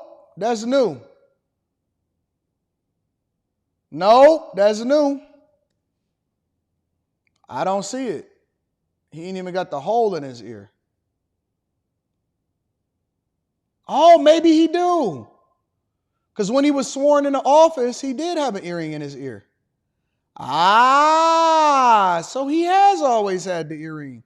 He just had it really small to where we hopefully didn't see it. I didn't know that he had earrings. Okay, well, I guess that is a thing. Those are questions I can't answer. I know what I'm going to do, and that is information that's needed to show that I have always followed the law. We're going to give that information. Now, a spokesman for City Hall says investigators have not indicated that the mayor or his staff were targets of any investigation. Christina Maurice. Thanks, Allie. Here's a closer look now at previous raids in connection to members of the mayor's administration. Last November, the feds searched the homes of his then chief fundraiser, Brianna Suggs, his now former director of protocol for international affairs, Rana Abasova, and Turkish Airlines executive who was on Adams' transition team, Cenk Okan. Oh, come on now. Listen, if the very people that donated to your campaign, because they're saying that it expands to more than just the Turkish people or whoever it was that was the Turkish people that contributed into his campaign, if the former Turkish Airlines executive is also a person that was serving on the mayor's transition team, how far-fetched is it to realize that he probably got a couple favors to go along with it? And if they starting to raid, because this is who they raided last November. So I did report on this. I don't know if y'all remember, but I did report on this. But I was speculating as to whether or not they were raiding him based off of the fact that he wasn't playing ball and he was starting to throw the Biden administration under the bus, especially with regard to the migrant crisis, because the Biden administration wouldn't give him any more funding over in New York, or wouldn't give him any funding when he was over there clapping as they was getting off the bus and they was designating themselves as a sanctuary city. So the Biden administration was covering their own tails. And so Eric Adams started to speak out against the Biden administration, which Brandon Johnson never did. Brandon Johnson went at Greg Abbott, but Brandon Johnson never went against the Biden administration. And then when you started to see all of the raids of his former aides, I remember Brianna Suggs, I don't remember Rana, and I don't remember Cenk, but all of these raids happened last November 2023, so almost a year ago. Now they've raided 3 to 4 more top aides, so everybody around Eric Adams, the walls are starting to close in. The walls are starting to close in. And I don't know who he upset. I don't know who it is that they mad about, but everybody around him is starting to get raided and they taking all of their mobile devices. Focused on whether the administration, or rather the campaign, Adams' campaign, conspired with the Turkish government to receive illegal donations. And in February, the Fed searched 2 homes belonging to Winnie Greco, a former fundraiser for Adams, who now serves as his director of Asian affairs. The city's Department of Investigation had opened a probe following allegations Greco had tried to benefit improperly from her position. All right, so let me pivot for a minute and let's find out a little bit more information on the people that was raided. First, we're following breaking news and the FBI search at the homes of 2 of the city's deputy mayors. That's where we begin at 4 o'clock. I'm Natalie Pasquarella. And I'm Gilma Avalos in for David Ushery. The search is seen as a possible indicator that the criminal investigation in and around City Hall is expanding. Chief investigative reporter Jonathan Deans live in the newsroom with the details. John? Yeah, we're told the FBI searches happened in the early morning hours yesterday. One at the home of the city's deputy mayor for public safety, the other at the home of the first deputy mayor, a home she shares with the school's chancellor, and we're told numerous police officials also had their phones seized in a separate criminal investigation. No comment from First Deputy Mayor Sheena Wright why the FBI and city's Department of Investigation searched her home yesterday, a home she shares with David Banks, the city's schools chancellor. No comment either from Phil Banks, the deputy mayor for public safety, why his home was searched. These officials, top advisors and allies of Mayor Eric Adams. City Hall sources say this criminal investigation appears to be separate and in addition to the ongoing criminal investigation into Mayor Adams' fundraising. and whether money was illegally funneled into his past campaign from overseas in Turkey. The counsel for the mayor issued a statement. Investigators have not indicated to us the mayor or his staff are targets of any investigation. As a former member of law enforcement, the mayor has repeatedly made clear that all members of the team need to follow the law. One FBI search was here at Chancellor Banks and Deputy Mayor Wright's Harlem home, another along this block in Hollis, Queens, at the home of Phil Banks. Phil Banks has faced scrutiny before when he served in the NYPD. Federal prosecutors called him an unindicted co-conspirator, but never charged him in a corruption case where two businessmen allegedly provided gifts, including vacations. In a yet separate criminal investigation, SDNY prosecutors seized the phones of several NYPD officials, some with ties to Police Commissioner Eddie Caban. I believe that all of these people are dirty, but I don't think that all of them are so dirty to where they didn't know that these people had these backgrounds prior to them getting in these positions of power in the first place. I think that in order to be a politician, to some extent, which is one of the reasons why Trump is being persecuted to my knowledge, I believe that Trump is being persecuted 100%. And I'm going to go into Trump's economic policy and that he announced, especially partnering with Elon Musk, into the next segment. But let me just put a cap on this. I believe that most of these politicians have skeletons in their closet. Most of us as people, regular everyday people, most of us, not me because I live my life like an open book, but most of us have skeletons in our closet. And so to be a public servant or to get into these positions a lot of times, I think that they are vetted and that those skeletons are still kept in the closet until you no longer play ball. You're not going to convince me that everything is just on the up and up and that the federal government is not leveraging people in order to keep other people in line. And when you step out of line, that they're not going to ultimately come for you. You're not going to convince me of that. You're never going to convince me of that. You're not going to convince me that these people weren't vetted, that they don't know where these campaign funds came from, that all of the people around him, all of the top aides, somehow all of their dirty laundry is coming out.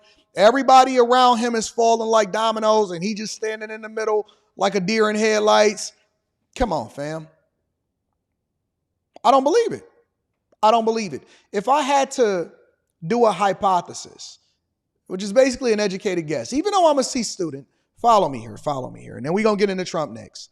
If I had to come up with a hypothesis of what was going on, I believe that Eric Adams probably upset the establishment, especially knowing that you are the mayor of the biggest city and at ground zero of the United States of America. New York is really the capital of America. It's not D.C. D.C. is just where all of the politicians congregate. New York is the capital of America. That's where the capital is. And you're not going to be the mayor of the most important city in the United States of America and you're not playing ball. Yeah, right. Yeah, right. Nope, not at all. And I had to break down on the platform on After Hours yesterday what was going on to one of the participants on the panel because they kept just throwing out stuff there. But Trump is a felon. But do you know how they came to designate him as a felon? Was it just? Was it justified? Or was he targeted in order to continue to have election interference because they never expected for him to win in 2016 in the first place? And that messed everything up for a lot of people. And it's going to be even worse when he wins in this November election. But we're going to get there. We're going to get there. Let me incentivize y'all to hit a like for the algorithm, subscribe to the channel, and turn on your notifications. And let me read some of these super chats, a couple of super chats, and then we're going to move on with the show. Matthew Adams is in the building and says, this is Matthew Adams, the guy about The Wire. But you are right about the child. We are not their friends. Also, as parents, Matthew had to make sure he announced that he the one that said something about The Wire before. Shout out to Matthew. We are not their friends, but we are here to help correct the problem, not be their friend. Shout out to Matthew Adams. Thank you for contributing into the platform, and thank you for being a viewer. A.R. Smitty said this brother is stuck in 2010 with that earring. Yeah, I had an earring in my ear. I don't even know if I still got it. I don't even think it's even a semblance of the holes anymore. When I was in my 18, 20, I had a little earring in my ear. And then when I became a man, I put away childish things. So I'm not saying that guys can't wear earrings. I'm just saying it wasn't for me after a certain point in my life. I wanted to be an adult. And I was in corporate America, and I realized that, hey, I can't get to the highest heights but looking like a fool and having earrings still in my ear. G.L. Black says, Town, what are your thoughts regarding Vladimir Putin supporting Kamala Harris? Yeah, I wanted to include that in today, but we had so much that we needed to cover. But I'm going to cover that on Monday. I got that on the slot for Monday. I thought him and Trump were cool. Well, if you could take advantage of a Kamala Harris, then why wouldn't you want her? Because ultimately, it don't matter if we cool. The only thing that matters is what's best for my country at the end of the day, all right? G.L. Black, shout out to you. NFIMIC says, how do I go about getting my son to read more? You want to know how you get your son to read more? Hold on, give me a second.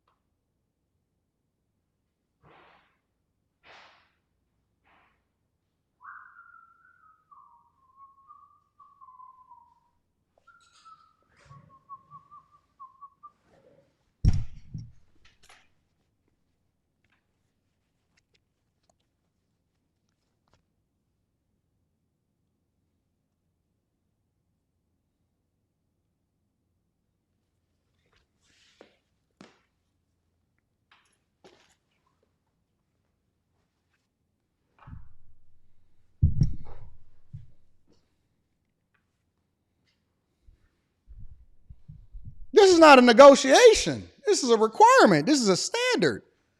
No video games, no nothing until you get your reading done and you take care of business. You don't get to have the privileges of being able to play games. Look, my daughter, she has a car, right? At 16 years old, she cannot leave the house unless her room is clean. She cannot leave the house unless her chores is done. She cannot leave the house until she reads what I told her to read. And so she's dedicated, and I let her read what she want to read. Lately, she's been choosing to read her Bible. She has a set criteria. She cannot go to Taekwondo unless her homework is completed. She cannot go out and do whatever it is. She can't even go out and, whatever it is that we want, that they do for fun. This is a luxury. Until you do what I told you to do, you are not entitled to anything. And I'm going to explain to you how it benefits you. And then I'm going to follow up with you because I want to have a conversation about what you're reading. Let me also say this too. A lot of times, the reason why our children don't do some of the things that we tell them to do is because we're not doing it ourselves. A lot of times, the reason that our children don't do what they're supposed to do is because they're not influenced to do it because we're not a reflection of it. If I'm not a reader, I can't then tell my kid to read. So before you ever even getting into this or taking stuff from them, I want you to also be doing it yourself. So the first step is to be a reflection of what you would want your son to be. You have to be putting in the work. You have to be having your skills up to date. And so the thing that you tell him to read or the suggestions that you make or whatever it is that you tell him to do, you should already have done it. I'm going to tell, listen. I'm going to teach y'all how to be real parents. First, we have to complete the assignment, and then we're going to start to put that assignment on the people that we know is going to be positively affected by it. You have to read regularly, studying regularly, at least an hour a day. At least an hour a day. You have to be reading, and you have to be completing the assignment. And then they need to see that you are mastering your craft. You're putting in your 10,000 hours. And then you can start leveraging the fact that you are a reflection of it because they can't say, well, you ain't doing it. Even if they just say it in their head, they can't say, well, you ain't doing it.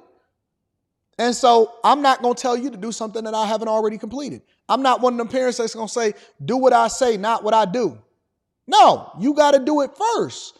And then they will follow you. So first be a reflection of it, then start to suggest it, then start to make it a requirement by saying that, listen, listen, you can't get on that game because I'm not going to have you playing for 8 hours, 6 hours, 4 hours, and you ain't got no. Take an hour. This is what you got to do before you do it. And then don't let that just be reading. Also set the standards when it comes to their chores and their responsibilities. And then have them do it consistency. Don't let them break off from it. Don't let them get away from it. And if they don't do it, you got to be firm. You have to be firm. Do not let them, don't give in. Don't start to let them cry. Let them cry it out. Let them suffer. Don't let them go to the event that they want to go to. I'm telling you, they're not going to die. They're going to be fine. All right, so be a reflection of it, and then you can start to require it from other people. All right? Shout out to you. Great question. The Green Monster says, good morning, AD. My city of NY has the worst governor-mayor duo to state in India. No, California. California got your beat, big dog. I'm sorry. Listen, Eric Adams has his own problems, but California got your beat. Ooh, I see it's a lot of people that disagree with the fact that I don't believe in gentle parenting. Don't worry about it. Don't worry about it. You're gonna come on. You're gonna come along. The rod of correction, Chase Barnes says, will drive the devil far from thee. It's a lot of people that dislike today because they don't like that rod of correction. What if the neighbor's here? Neighbors here what? The neighbors here, y'all having sex. They can hear the kid getting disciplined. That'd be all right. Get some thicker walls. I moved out of the hood. I got white neighbors now. So, I don't care. Selfmade says, any advice? I'm finishing my bachelor's in accounting and planning on getting my CPA. I love your take on finance since you asked. I think that's great. As long as you're not going into something that's the victim Olympics, minimize the amount of money that you take out in student loans. Hopefully you don't have no debt as a result of it, but continue to educate yourself. I'm all for it. I think that's a great idea. And have a plan for when you graduate for how it is that you can leverage it to make more money or to go higher in corporate America. I'm cool with that. I don't have no problems with that at all. Make sure y'all hit a like for the algorithm, subscribe to the channel, and turn on your notifications. Let's get into Trump. Trump is saying that he's going to have Elon Musk head an audit of the entire federal government, and that's a part of his economic plan. Take a look. To stop this onslaught and lower prices, I'm pledging today that in my second term, we will eliminate a minimum of 10 old regulations for every one new regulation. We'll be able to do that quite easily, actually. And instead of attacking industries of the future, we will embrace them, including making America the world capital for crypto and Bitcoin. Let's stop there. Let's break this down. I want to go point by point in the same way that we evaluated Kamala Harris's economic policy, which was trash.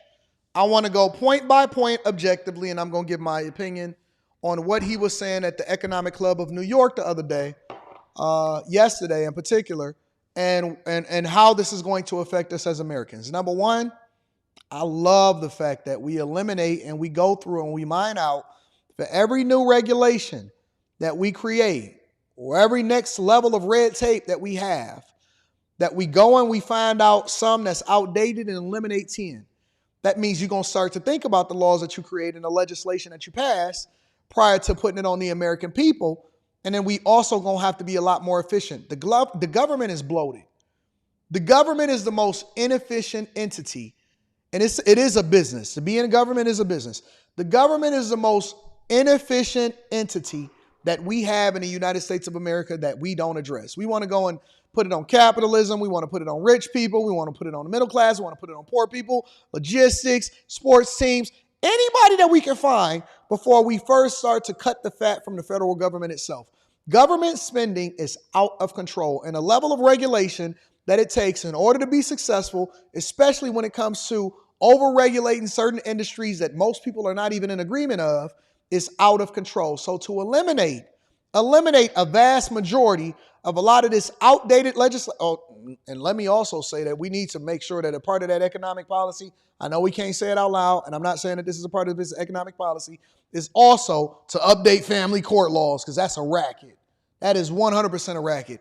But to eliminate all of this regulation, if you're going to introduce new legislation, I think it's a great idea. That's number one.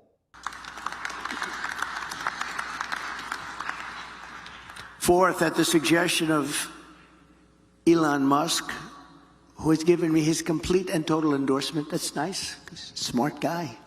He knows what he's doing. He knows what he's doing. It's very, very much appreciated.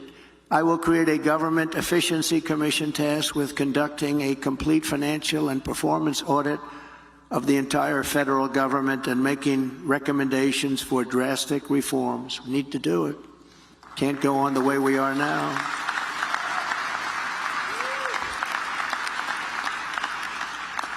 And Elon, because he's not very busy, has agreed to head that task force.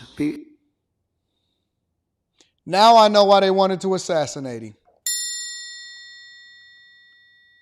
Now I know why they wanted to assassinate. See, this is real economic policy.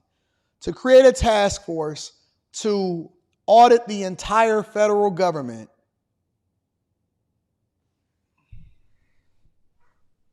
Now I know why they wanted to take him out. Now I know why the establishment. Now I know why they filing charges against him. Now I know why they basically participating in election interference. Now we know. Because he already had started undoing things and started getting rid of a whole lot of stuff that was happening inside of the federal government in the first place. And he was firing everybody up in that joint. He was firing everybody. But to create a task force to go over and audit, has the government ever really been audited? I've never heard this before in my entire life. I've never heard this before in my entire life. If anybody can do it, it has to be somebody from outside of the establishment, from outside of being a lifetime politician. Here's my question. Has the government ever been audited? Because we know that the government spending is out of control and they think that they can just tax their way to success. They think that they can tax their way to wealth. I don't know any American that would be against this type of economic policy. I don't know any American that would be against this level of this economic policy. Very few people can ever criticize this plan. Very few people can criticize this plan. And that we probably will remove billions, let alone trillions, from our government spending if we actually did a real audit of the entire federal government. From outside entities, from somebody that actually understands how to run things efficiently and has created businesses within the United States of America. One of the very few people that has created a brand new automaker within the last 30 years.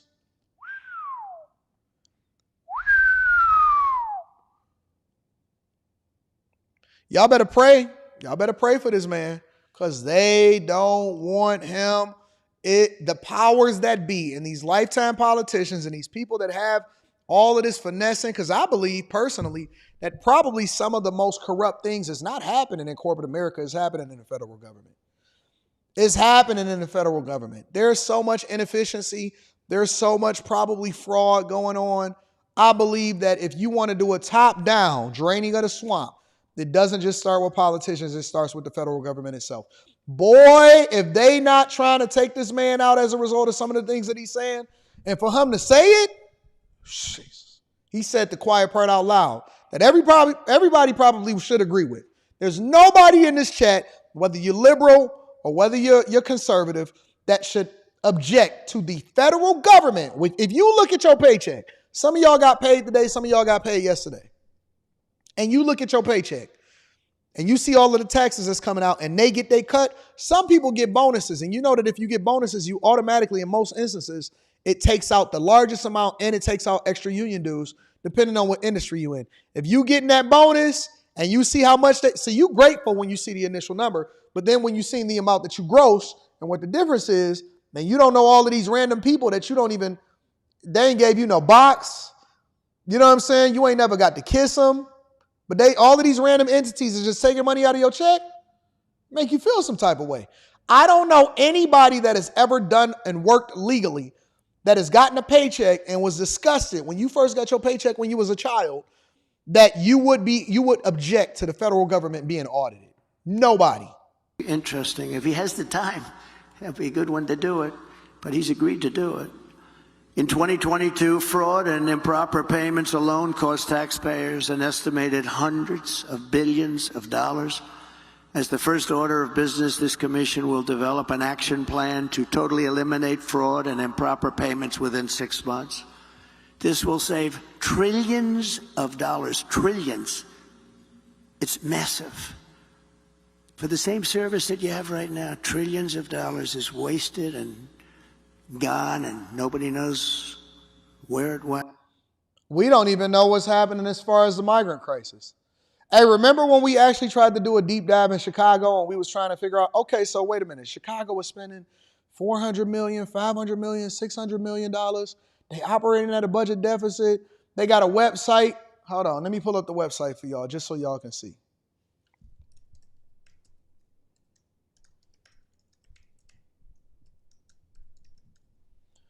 I don't remember what the name of the website was. Cost dashboard. Hold on, let me see. So this is the cost dashboard. Let me pull it up for y'all so y'all can see it for yourselves. Give me a second. This is the cost dashboard for Chicago, right? And so you can go vendor payments, new arrivals mission. They're not calling it a migrant crisis. They're not calling it none of that. They're calling it the new arrivals mission. And as of August 9th, 2024, so roughly a month ago, this is information reported here. It includes payments that have been processed for costs associated with the new arrivals mission. Let me get the good naming policy up here. This report does not, I repeat, does not reflect all expenses incurred to date. So this is just a rough estimate. We don't know what the real total is. To date, this information reflects city financial management systems as of this published date is indicated at the top of the dashboard as additional expenses are incurred and payments are processed and reconciled. The information on this report will be updated accordingly. Goes out on the 10th of every month. So this month on the 10th, we should be expecting it. So it goes in and it gives you a cumulative total of $460 million that they've spent on migrants. Corporate fund, grant funds, vendor. Favorite healthcare staffing is taking up 63% of the $400 million that was spent on new arrival mission. Equitable Solutions, LLC, got $86 million. They got $291 million. Open Kitchens got $25 million. Parish LLC, look at these generic names, got $12 million. Bright Bath Consulting, $4 million. KLEO, Community Family Life Center, Kaizen Health, and it goes through and it gives you all of the spending every single month and what the checks go out for, so on and so forth. So this is, for example, the vendor Parish. We don't even know who Parish is. We don't know who the owner is. We don't know who the participants are. We don't know whether it's a you know what I'm saying? We don't know who it is, but I know that January 21st, 2024, they got a check for $677,000. March 17th, $612, January 28th, $788, February 4th, $796. So the numbers just continue to run up. ABC Humane Wildlife Control and Prevention. ABC, what a generic name. ABC Wildlife Control and Prevention. So we don't know who's behind the curtains. We don't know none of this. It's just rows and lines, and you can continue to scroll down, and it's rows and rows and rows, even to where it just got to catch up. Look at all of the numbers. Look at where your tax dollars is going. Rows and rows and rows and rows and rows and rows and rows and rows and rows. Look at this. Look at this. Do you see how much this is? How many payments that they're making? Do y'all see this? Y'all see this? So we don't know who's who and where all of this money is going. And the voters and the taxpayers had no say-so as to how this was going. But they spend money like it's going out of style. They spend money like it's going out of style. We don't even know.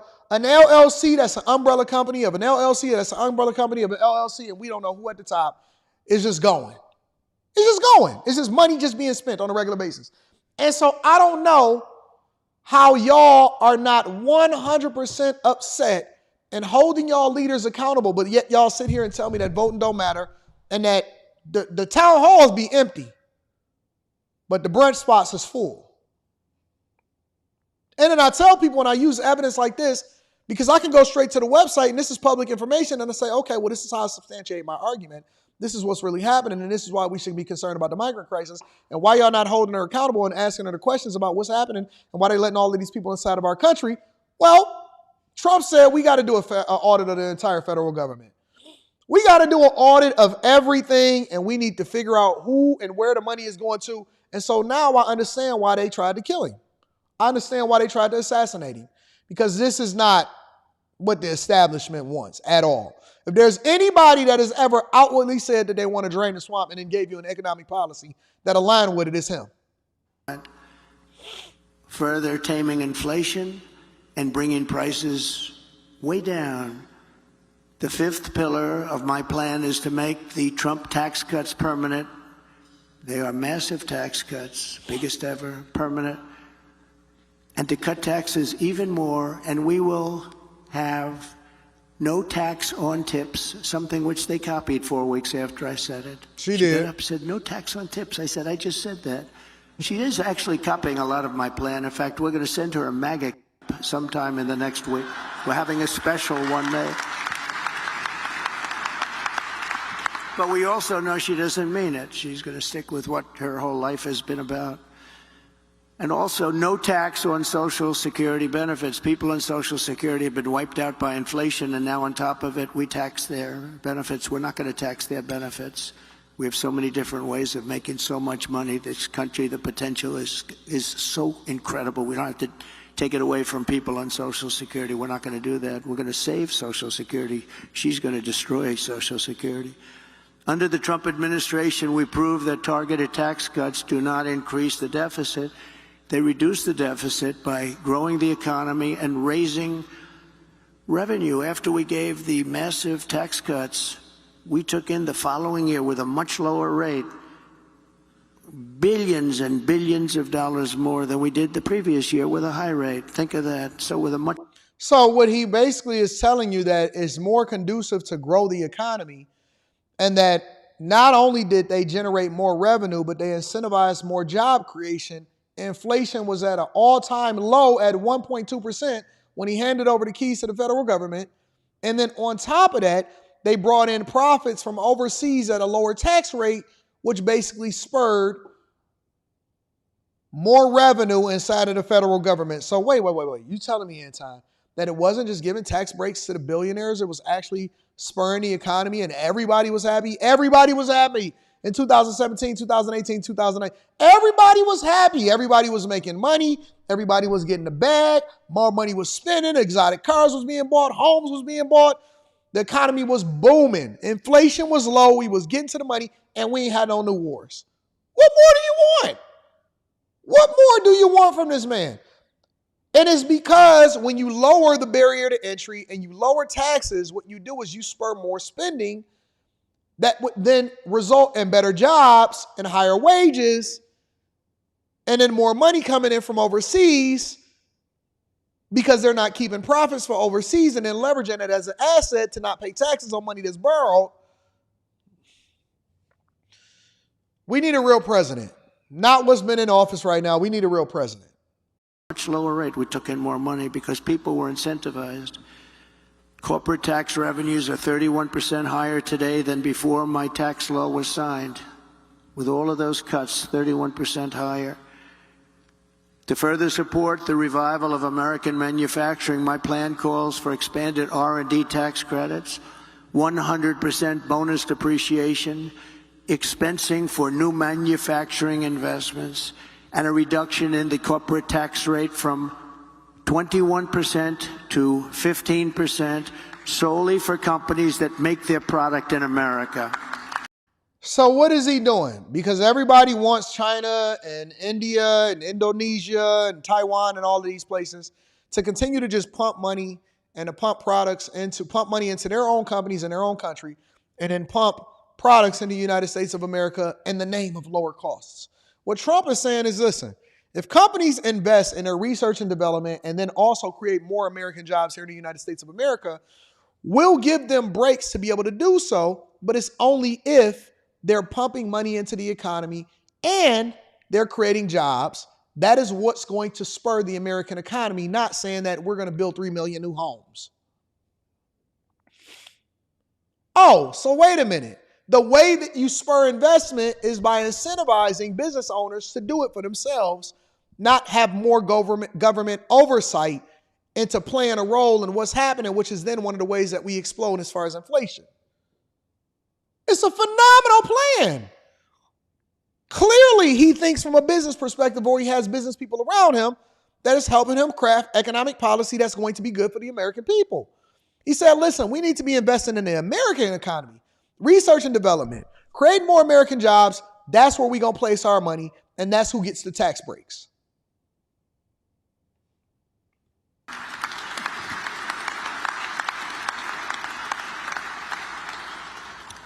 Do you see the difference between somebody that can actually come up with an economic policy instead of the fluff?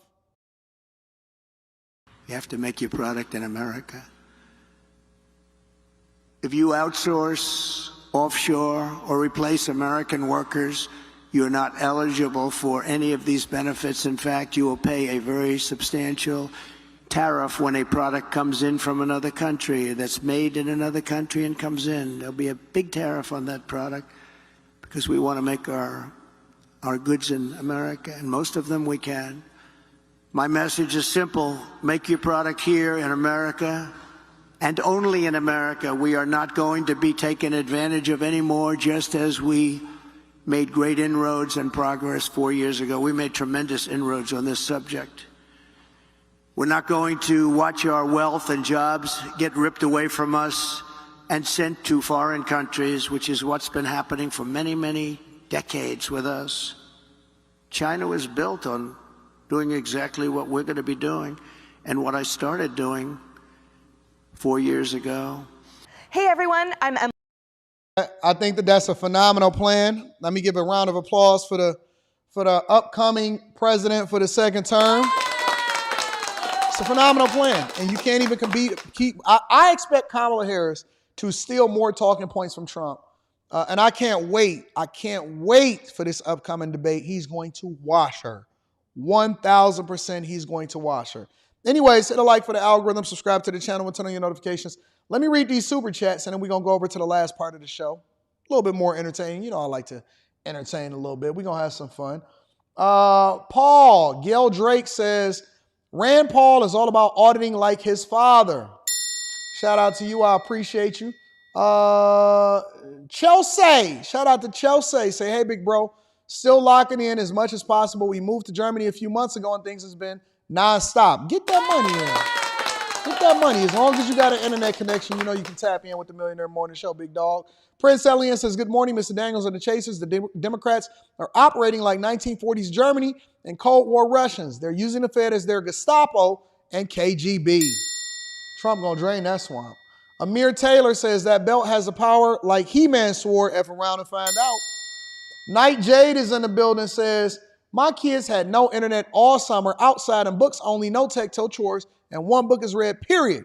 And I'm raising my future chasers. Get it, Night. Let me give Night Jade a round of applause. That's a real mother right there. I like that. That's a real mother right there. Day One Kennels Gotti says, white people stay in the hood too, they just call them trailer parks. No, they actually starting to stay in the hood too with y'all. Real talk. But Joe Gun 84 says, no disrespect from the question earlier, just wanted more insight on how to parent children today. No, I don't think it was disrespect. No, I don't think it's disrespect at all. Young Gladiator says, good morning. My job pays 100% for a bachelor's degree. Is business supply chain a decent degree to go with, or will that translate to real life? We'll love a coaching call. Are you still taking those? Email me at antondaniels413@gmail.com. Business supply chain, unless you have to, because see, most jobs want you to they'll pay for a degree in something that's actually going to help them. So they want you to bring that expertise back to the company. So if they're requiring you to go to business supply chain, then cool. Go ahead and take advantage of it because it's free money. And so you can take advantage of it in that way. However, if you have to choose something that is more STEM related. Choose something that is STEM related. If you got the choice, then go to something that's more STEM related. Don't go with business supply chain management. If you're getting it for free and that's all that they offer, or that's the best thing that they offer, and that's a completely different conversation. Shout out to you. Phenomenal question. I appreciate you. Saquon is in the building, says, BlackRock was shorting DJT, Donald J. Trump's stock. If Donald Trump was assassinated, they were to make millions. Instead, they ended up losing millions when the stock went up after he survived. Dre Harrison is in the building, says, crypto is the main reason I want Trump in office. Many people are asleep at the wheel when it comes to the transition to this new financial system. The hedge money of the dollar is dead. Invest in cryptocurrencies. Noted is infamous, by the way. Oh, infamous. How would I know that it's infamous, the way that you spell your name? Infamous. All right, I know for the future. Shout out to Infamous. I would have never known that. Presidential says Trump is in Reagan, JFK, danger territory. They know Elon is capable. Elon better watch his back too. The Masked Man says, I'll make a $100K commission check and only see $57,000 taxed, 43% if the government is out here grinding. Oh my God, that is horrible.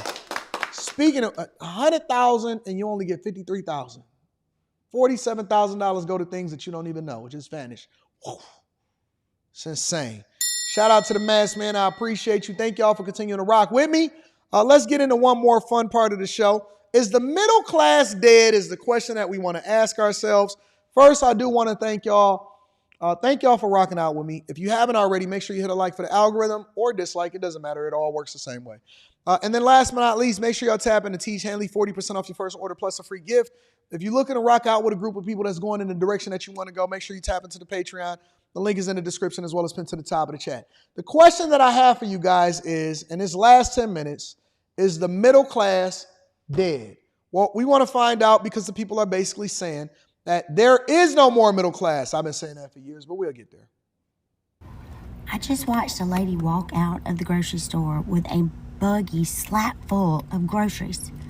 And I'm having to fight the urge to like run over and say, what do you do for a living? Do you have an OnlyFans page?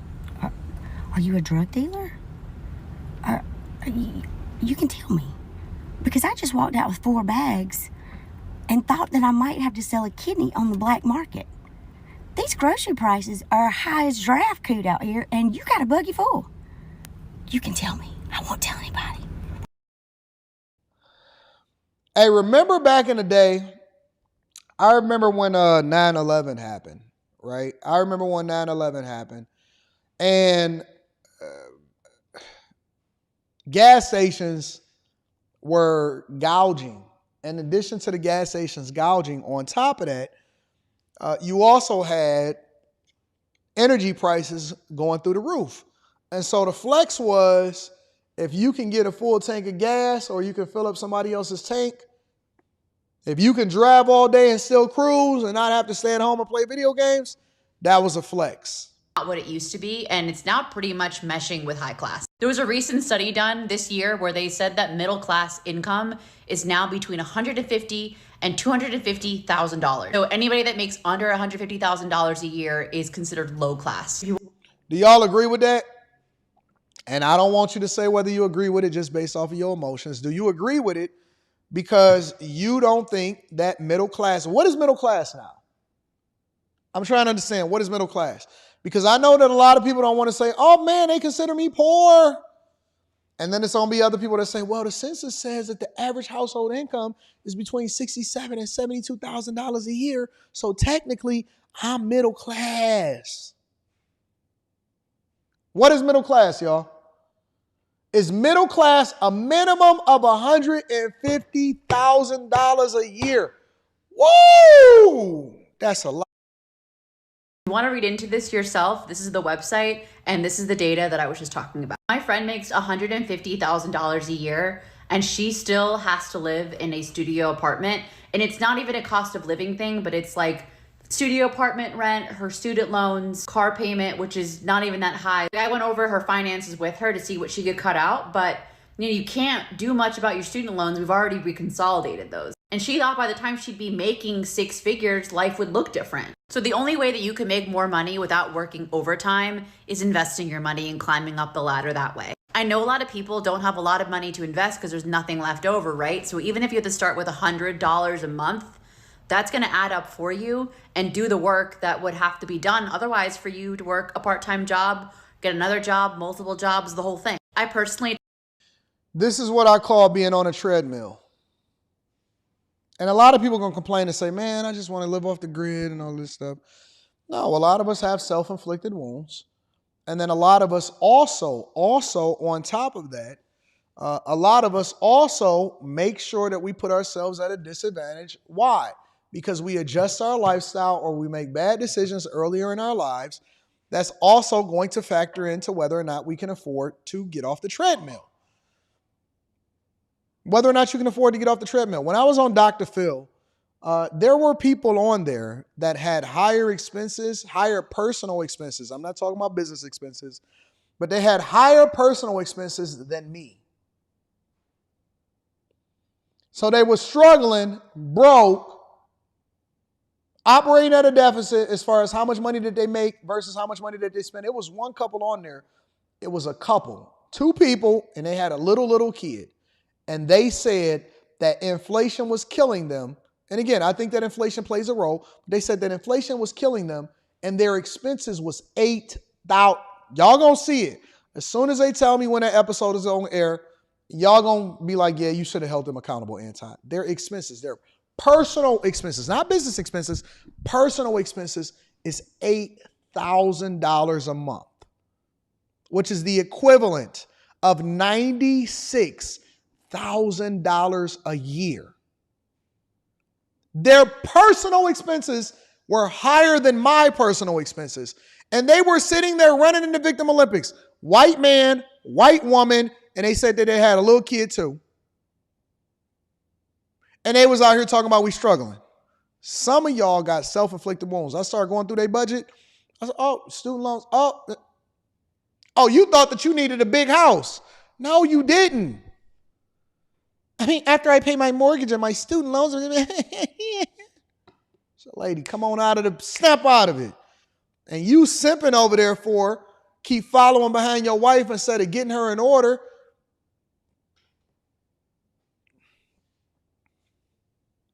Take like $200 to $300 every month and invest it into my secure compound interest account with MPI. And I have that locked in so that like I don't have to freak out when it comes to retirement, because literally nobody can afford to retire right now. And I'm trying to get ahead of the curve. So that's my recommendation if you're also looking for a way to get out of the system. I have a lot of videos where I talk about middle and rich class.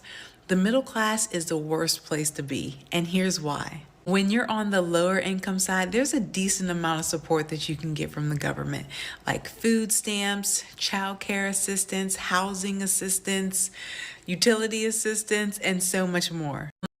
I feel her, and I feel her message, and I'm going to let her get her message out. But let me also say this. I never, ever wanted to be on government assistance just because it was free. I never wanted your free food. I never wanted your stimulus checks. You know, when they sent out those stimulus checks during the pandemic, when they sent out those stimulus checks, I was thankful that I didn't qualify. I was thankful that I never took out a PPP loan. I don't want your free anything. I want you to stop spending my tax dollars to give it out to people that then is going to use that to go and continue to do things that's not best for them.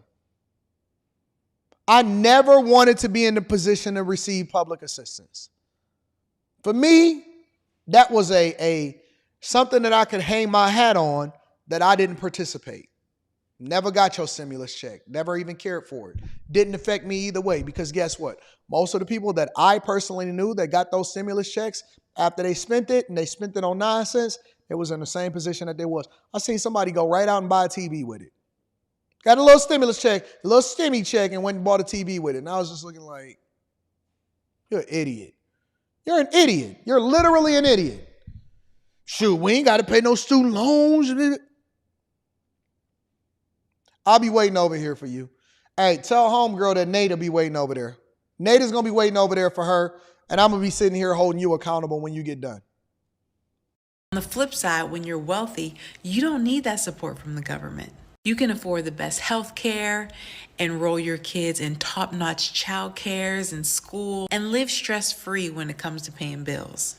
But if you're in the middle class, you're kind of on the struggle bus because you make too much for things like food stamps, childcare, utility assistance. Yet you don't make enough to be able to afford these things comfortably. It's often a constant juggling act, robbing Peter to pay Paul, and it's tough to catch a break. Plus, don't get me started on the amount of taxes that the middle class pays in comparison to the rich and the poor. That is a myth. Rich people pay the majority of the country's taxes. It's not the middle class. Y'all pay a higher tax rate, but we pay the majority of the taxes. It's a difference. Totally agree with this perspective. And if you're in the middle class, I am rooting for you to reach that rich status because the middle class grind is no joke. What are your thoughts? Let me know in the comments if you being hollowed out. Do you know why the American middle class is at the worst it's ever been? It's not illegal immigrants or the most recent moral panic that conservative media is pushing out right now. It's also not because millennials and Gen Z are lazy or spending too much on avocado toast. A lot of it is based off of that, but I'm going to go ahead and dispel this myth as soon as he say it. Single graph should tell you everything you need to know about why the middle class is being gutted and failing. The short answer is unregulated corporate greed. The average CEO pay has gone up 1,000% since the 80s. And look at the typical worker pay. You can barely even see that line. First of all, CEO pay is closely tied with equity in the company.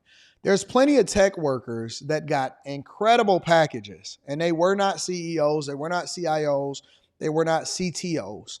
They got, or CFOs. We can throw any letter in between the C and the O, and they were not none of that. And it's because a lot of their packages that they got was tied to the performance of the company, right? So for example, if you was a part of a startup or you even worked for a company that was already established, that was publicly traded, and you negotiated your package to have equity instead of taking a base salary or to have a large salary, the large salary is where you're going to get taxed because that's the money that comes out based off of your W-2. But if you took equity into the company, a lot of these people instantly became millionaires. When Snapchat went public, when some of these companies went public, they automatically became millionaires because they were invested and they took the early sacrifice in order to have the equity in the company. And if you look at CEO pay, what they started doing since the early 70s and the 60s and the 50s, what they started doing is tying CEO pay to the performance of the company. Well, why did they do that? They did that because they wanted the shareholders to benefit. So you as a shareholder benefit when you have a productive CEO like a Tim Cook, like a Steve Jobs, like Bill Gates, or any of the great CEOs, right? You benefit. Elon Musk and Tesla made so many millionaires. Why?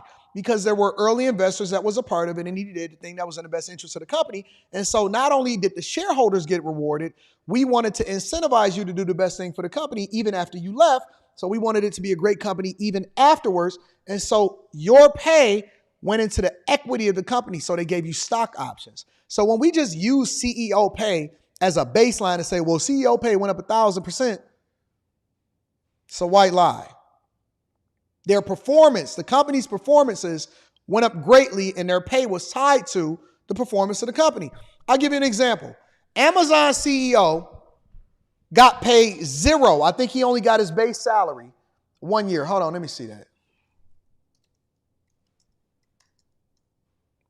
You know, I like to pull up the stats.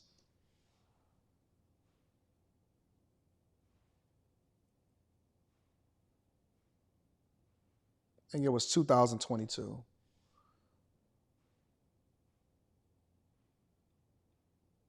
What was his salary? CEO pay of Amazon CEO, according to CBS News, plunged the year before during the pandemic when they absolutely killed it. Here, I'm going to pull it up on the screen for y'all just so y'all can see it for yourselves so y'all don't think that Anton is out here just saying stuff. I actually like to substantiate my argument with real facts. All right? So according to CBS News, the year before Andrew Jassy, which he was made CEO once Steve Jobs retired back in 2020, I believe, or 2019. But his pay based off of the performance of the company in 2021 was 212.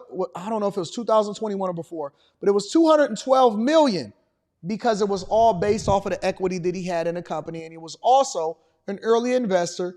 And he came from Amazon Web Services, which performed well. The following year, it plunged from that to $1.3 million. So he didn't have the same compensation. Why? Because the performance of the company didn't do as well in the following year, and the shareholders had to suffer as a result of it until the recovery of the stock.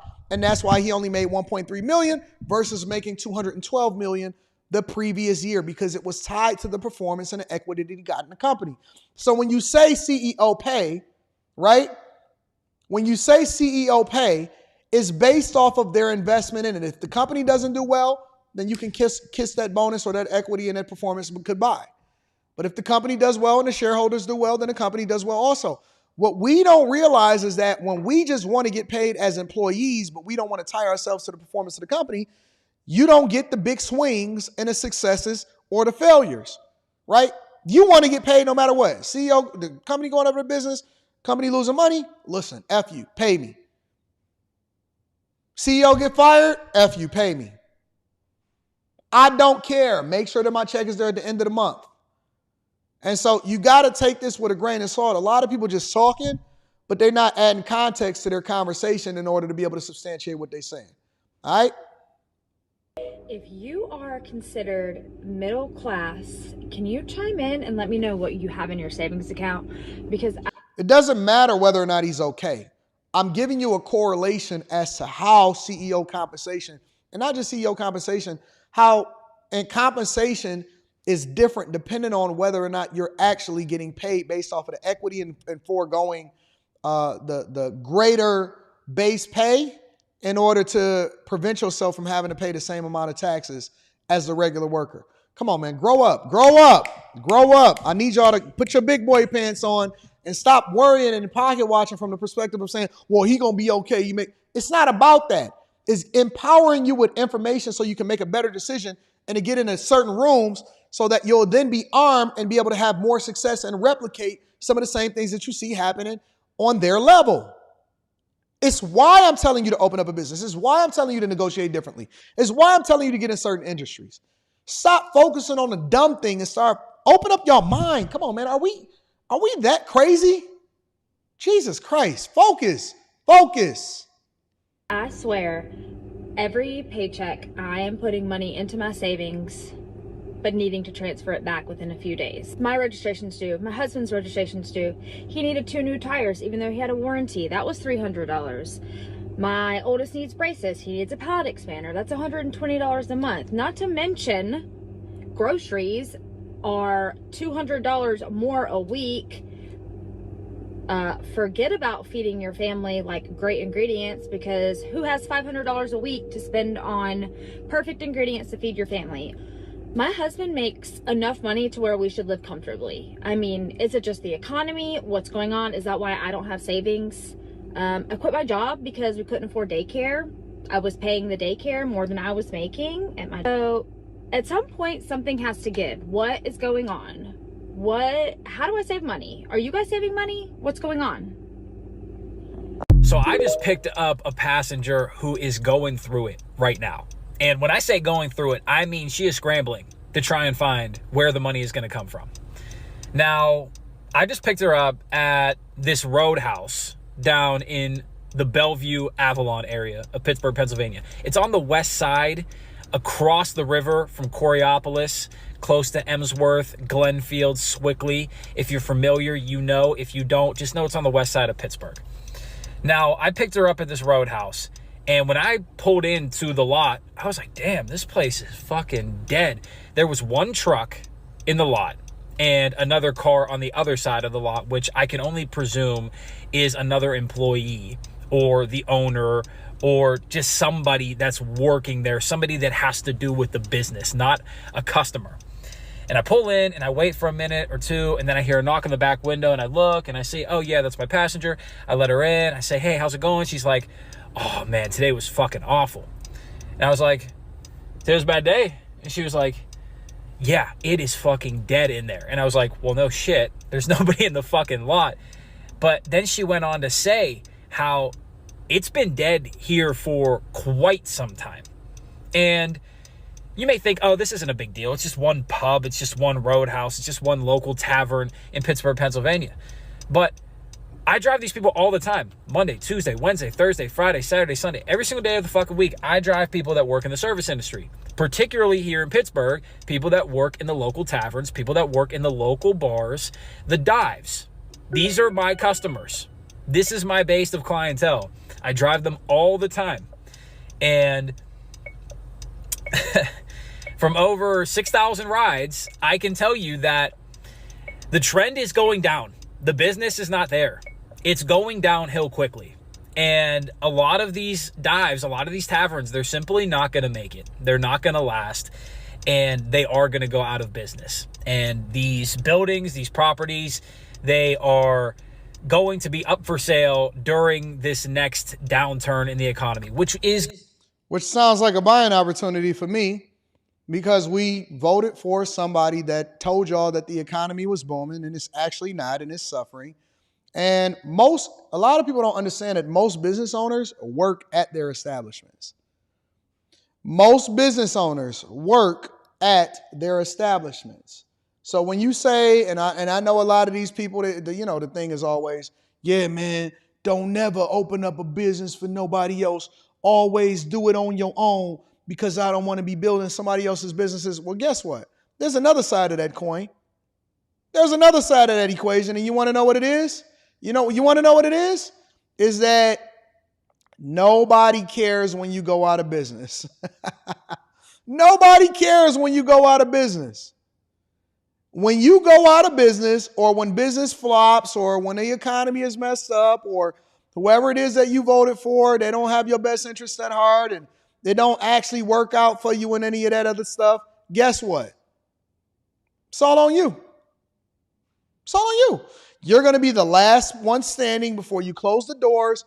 And then somebody like me and all the rest of our bag chasers, we going to go ahead and we going to buy the building, and we going to take advantage of the fact that you wanted to roll with somebody in federal government that has never worked in the private sector and don't have a clue on what it is that you're supposed to do from an economic perspective.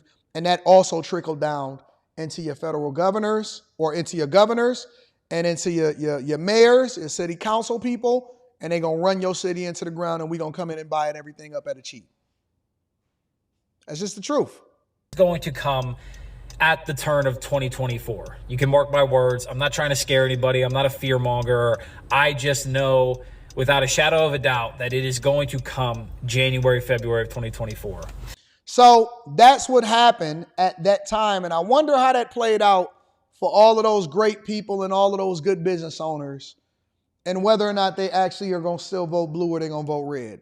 I'm going to let you guess that, right? Because she a woman, right? Oh, let me go ahead and hit some of these super chats, and then I'm going to get y'all up out of here for the day. It's been a great week. We got after hours tonight, too, just to let y'all know. Joy Harper is in the building. Joy Harper says, Anton, we know Donald Trump will get the most votes. We know Donald Trump will get the most votes. I don't think that he's going to win a popular vote. He might win a popular vote. Who knows? What do you think are the REPs do this time to prevent cheating from the Dems? What do you think the Republicans are going to do this time to prevent cheating from the Dems, such as using ballots from the trucking? I have no idea. I don't know what the play is. I know it's always a play. Republicans are basically trying to pass laws to make it more transparent as to who's voting. I think that we should have an ID or identification for everybody that goes to the polls, but that's happening state by state, and so we'll see how that plays out. Thank you for contributing into the platform. Crown says, my new starting position Monday, second promotion from one interview after I interviewed like a king. Hey, shout out to everybody that watched the Interview Like a King video inside of the Patreon. Salute to my mentor and the bag chasers. We get real results. We give you real tangible things that you can do both in the interim and the long term in order to secure that bag, get the best positions, level up. The Interview Like a King video, almost want to do a revision of it and get an even better one because I got some more information for y'all, but that's going to come soon. Shout out to you, Crown, and for your promotion. I appreciate you, big dog. Hayes is in the building, says, did you see that video of Andrew Tate teaching in the class format on how government works? If not, I got to send it to you. It was the most entertaining and informative thing that I've seen this week. Send it to me. I want to check it out. We can review it. Shout out to you, Heil. 1286 says most people just have bad spending habits. That too. That also is a part of it. Aaron Good says, I make $70,000 a year and live just fine. Decent car, 2-bedroom house, even a motorcycle. Financial literacy goes a long way. To me, I'm middle class, comfort-wise. Okay, I like that. I like that. I'm going to save Mr. Lots for last. Mr. Maximus says, I got their groceries here. Bring them knee pad. Mass Man says, what is considered rich and middle class? I think it's the difference between wealthy and I think it's the difference between middle class. If I had to put a number on it, just for the sake of conversation, and maybe I think I'm going to add this into the live stream tonight. Let me see.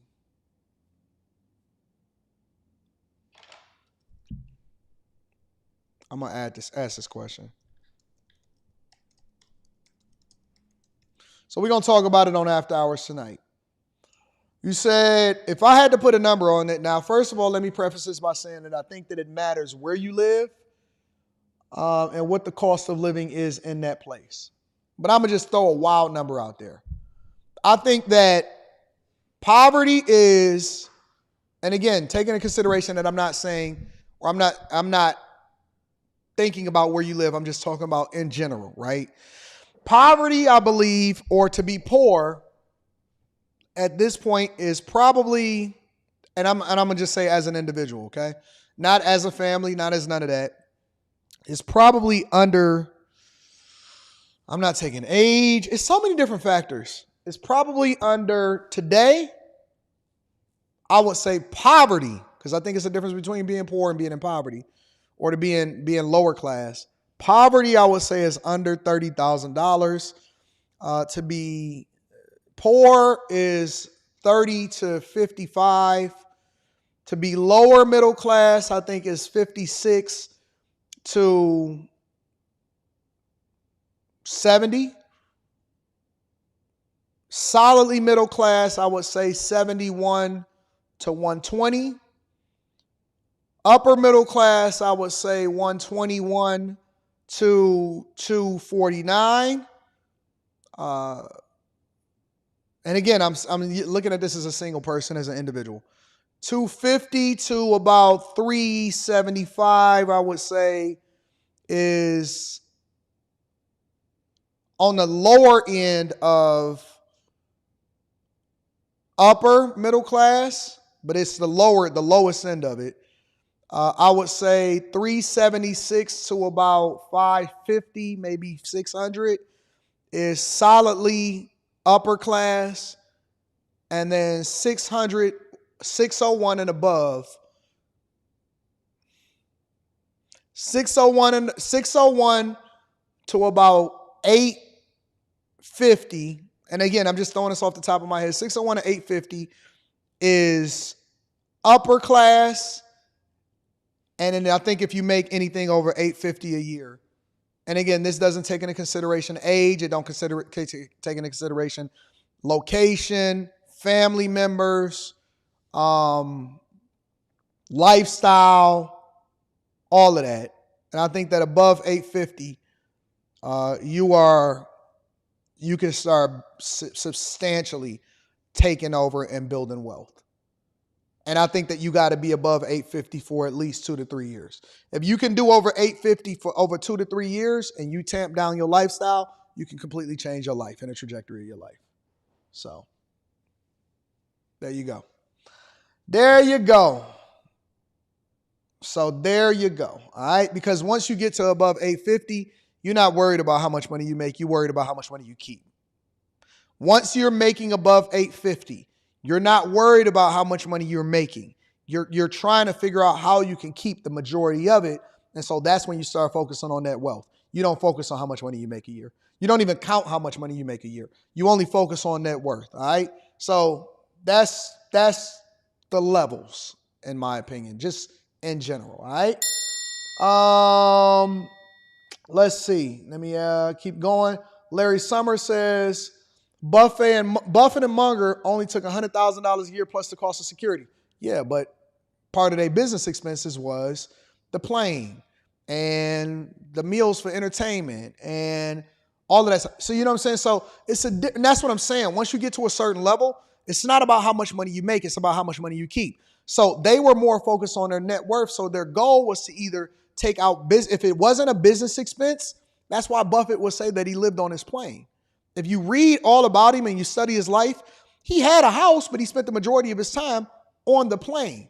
So he could spend a few $1 million, probably $12, $13 million a year just in maintenance costs just for the plane, for example. You know what I'm saying? So there's different levels. Again, it's about how much money you keep in your net worth and compounding, not necessarily how much money you make. What you pay yourself is what you pay in taxes to the federal government. That's the difference. You know what I'm saying? So that's a whole nother conversation. Y'all trying to get me into my bag. Y'all trying to get me into the Patreon stuff now. Jay Ben says, Kamala is black. Me, Kanye clip. How, Sway? Shout out to y'all. Sheena Sells, Thrifty Treasure says, I enjoy watching. Thank you for the great content. Have a blessed weekend. Thank you, Sheena. I appreciate you for rocking out with me. Jay Ben is in the building, says, interview like a king video got me promoted. 3 the Hard Way says, does your Patreon help you keep more of your W-2 money? 100%. Make sure you tap into the Patreon, big dog. Joy Harper says, sorry I had to insert dashes in between some of the words because they censor words. I was asking, what are your ideas to prevent cheating? Cheating for the federal election. I'm going to talk about that because on Monday, we got the debate requests for Kamala Harris, and we go into what's happening in different states for election workers to start deep diving into that. But I think that, number one, you have to have everybody present an ID. Not having an ID is absolutely egregious. To count and count the votes before they're certified instead of having to recount them on a challenge is another way that we prevent it. So it's a couple different ways you can do so. But they're fighting it. Democrats are fighting it, and they want all the votes to count just no matter what. Shout out to my rich friends. Mr. Lott says, I spent all those stimmies on my loans and got debt free. Everybody else went to Tulum. They mad at me, and I'm laughing at the end like the Thriller video. Shout out to Mr. Lott getting to it. Man, this is a great show. I love coming to y'all in the morning, every single morning. On the Millionaire Morning Show, yeah, man, we get it in. We run it up. Hopefully we had a good time, but then at the same time, we take the medicine, we put it inside of the candy, and hopefully y'all learn something from it.